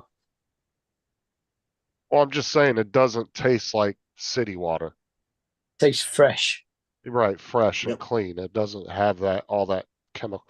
See, because like our city water over here, it has a chemical taste to it because of all the shit they use to treat it. And then there's some cities that actually take sewage. It's usually and fluorine. Yeah.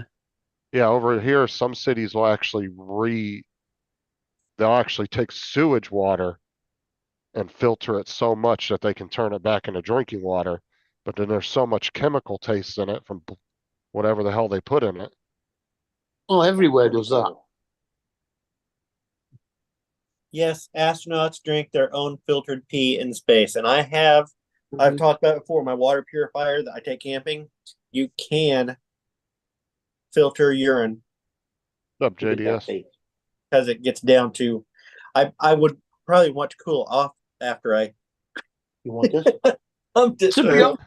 To be honest with you, urine can be drunk as it is because it is actually quite sterile. It's got no crap in it, really.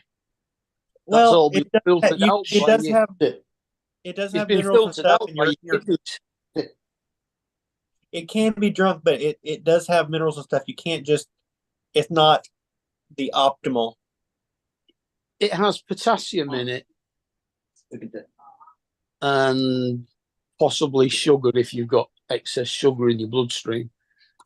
But other than that, it's something that would get you through for probably a little while in a survival situation, but probably wouldn't want to live off of drinking your piss. I don't know. It sounds like Mark is he's kind of defensive. He's trying to defend his dinner choice. No, I'm just saying that's all. It's not something I do personally. Mark, that's okay if it's in your fridge. If you keep a bottle of it in your fridge, that's fine. We're not judging. Mark said this is a nice 2 p.m. vintage. Yeah. Yeah.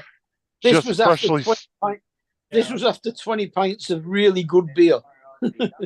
freshly if you're gonna have to squeezed. drink urine, drink your own. Don't drink somebody else's. This was freshly squeezed at 2 p.m. yesterday. It's a nice 2 p.m. vintage. There was a big fad years ago where models were always doing that, drinking their own pee because it was putting the same stuff back in as came out. Oh, that's fucking disgusting, dude. Dude, you know how thirsty I would have to be in like an absolute dire situation before I would even consider drinking my own piss? That is fucking gross. Yep. Hey guys, I gotta jump off. All right, See y'all just- later. All right, I'll catch you later. Like, just to drink it just because some fucking quack ass doctor told you it was probably good for you, some Hollywood doctor, you know? Fuck Yeah. that. I'm not gonna drink my own piss when I have readily available money to go down to the store and get some water. Like, yeah, no, that's not happening, Doc.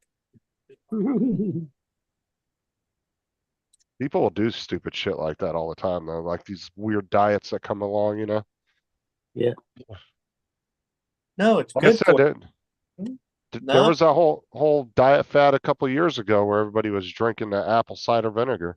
And they were claiming they were losing a lot of weight off of it. I don't know if it actually worked.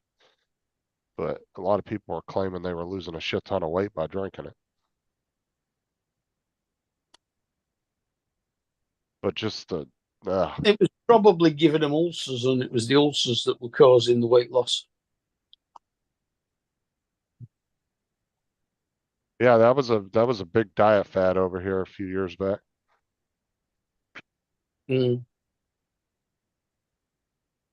JD, he said, "Watch your back if Mark says he's taking the piss out of you."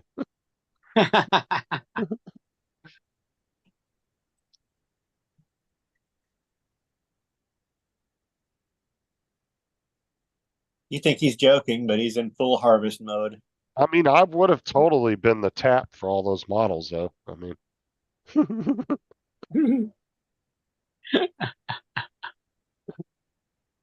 I'd have stood along that line as a little beer tap.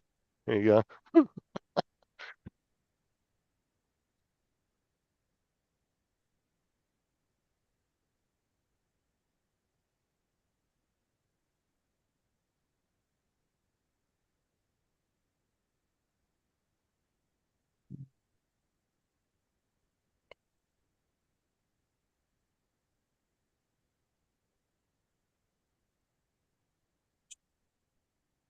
Yeah, models, man, they've been known to do some crazy shit though in the pursuit of being skinny.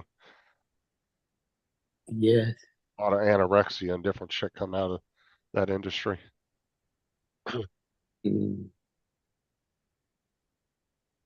What's the other one? Bulimia or whatever? Yeah. Anorexia.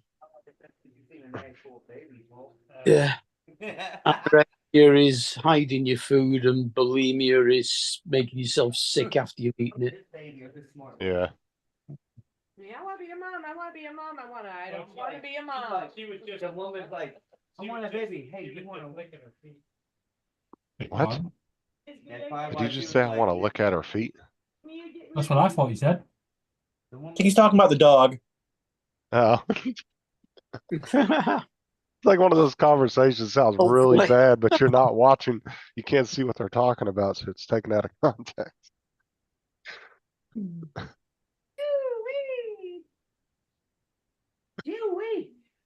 We move on. I cannot believe how good she is with people. No, you're not getting down. I cannot believe how good she is. Is he talking about his girlfriend or the dog? Oh no, are we clipping The this? raccoons are nothing like that. She's so like other dogs. Can't believe how good she is with people. Dang it. I really want to make McRibs tonight. Well, make 'em. Done it now, Donald. And that means I got to go to the store. See what happens when you don't have a wrench, JDS? I had to approve your message because of that. It literally asked me if I wanted to show it or hide it. So does that mean you've got to get the Doom buggy out, Don? Ooh, I could. Ew. Piss was used for acne in the 70s and 80s. Yes. Wipe your own piss on your face to solve ugh. Oh, I remember. Acne. I remember that They use- advert. It's like, no thanks. They used to pee on the surgical instruments in the field because it was sterile.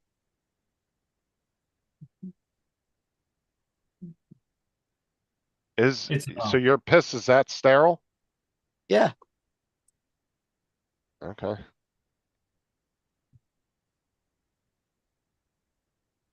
I don't think your first one in the morning is. I'll wait till Sarah gets a cut on her leg and I'll give her a golden shower. I'm just trying to save your life. It's healthy. You don't want to get infected. Justin, What? it was a pleasure knowing you. Because she's gonna absolutely rip you apart, and then she's gonna piss on you and go, "Yeah, is it saving your life?"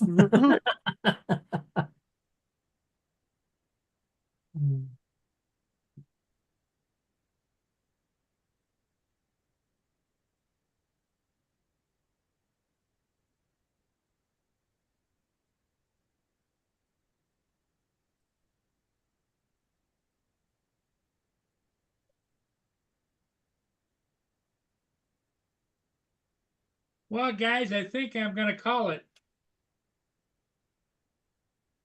All right. Okay. What are we gonna call it?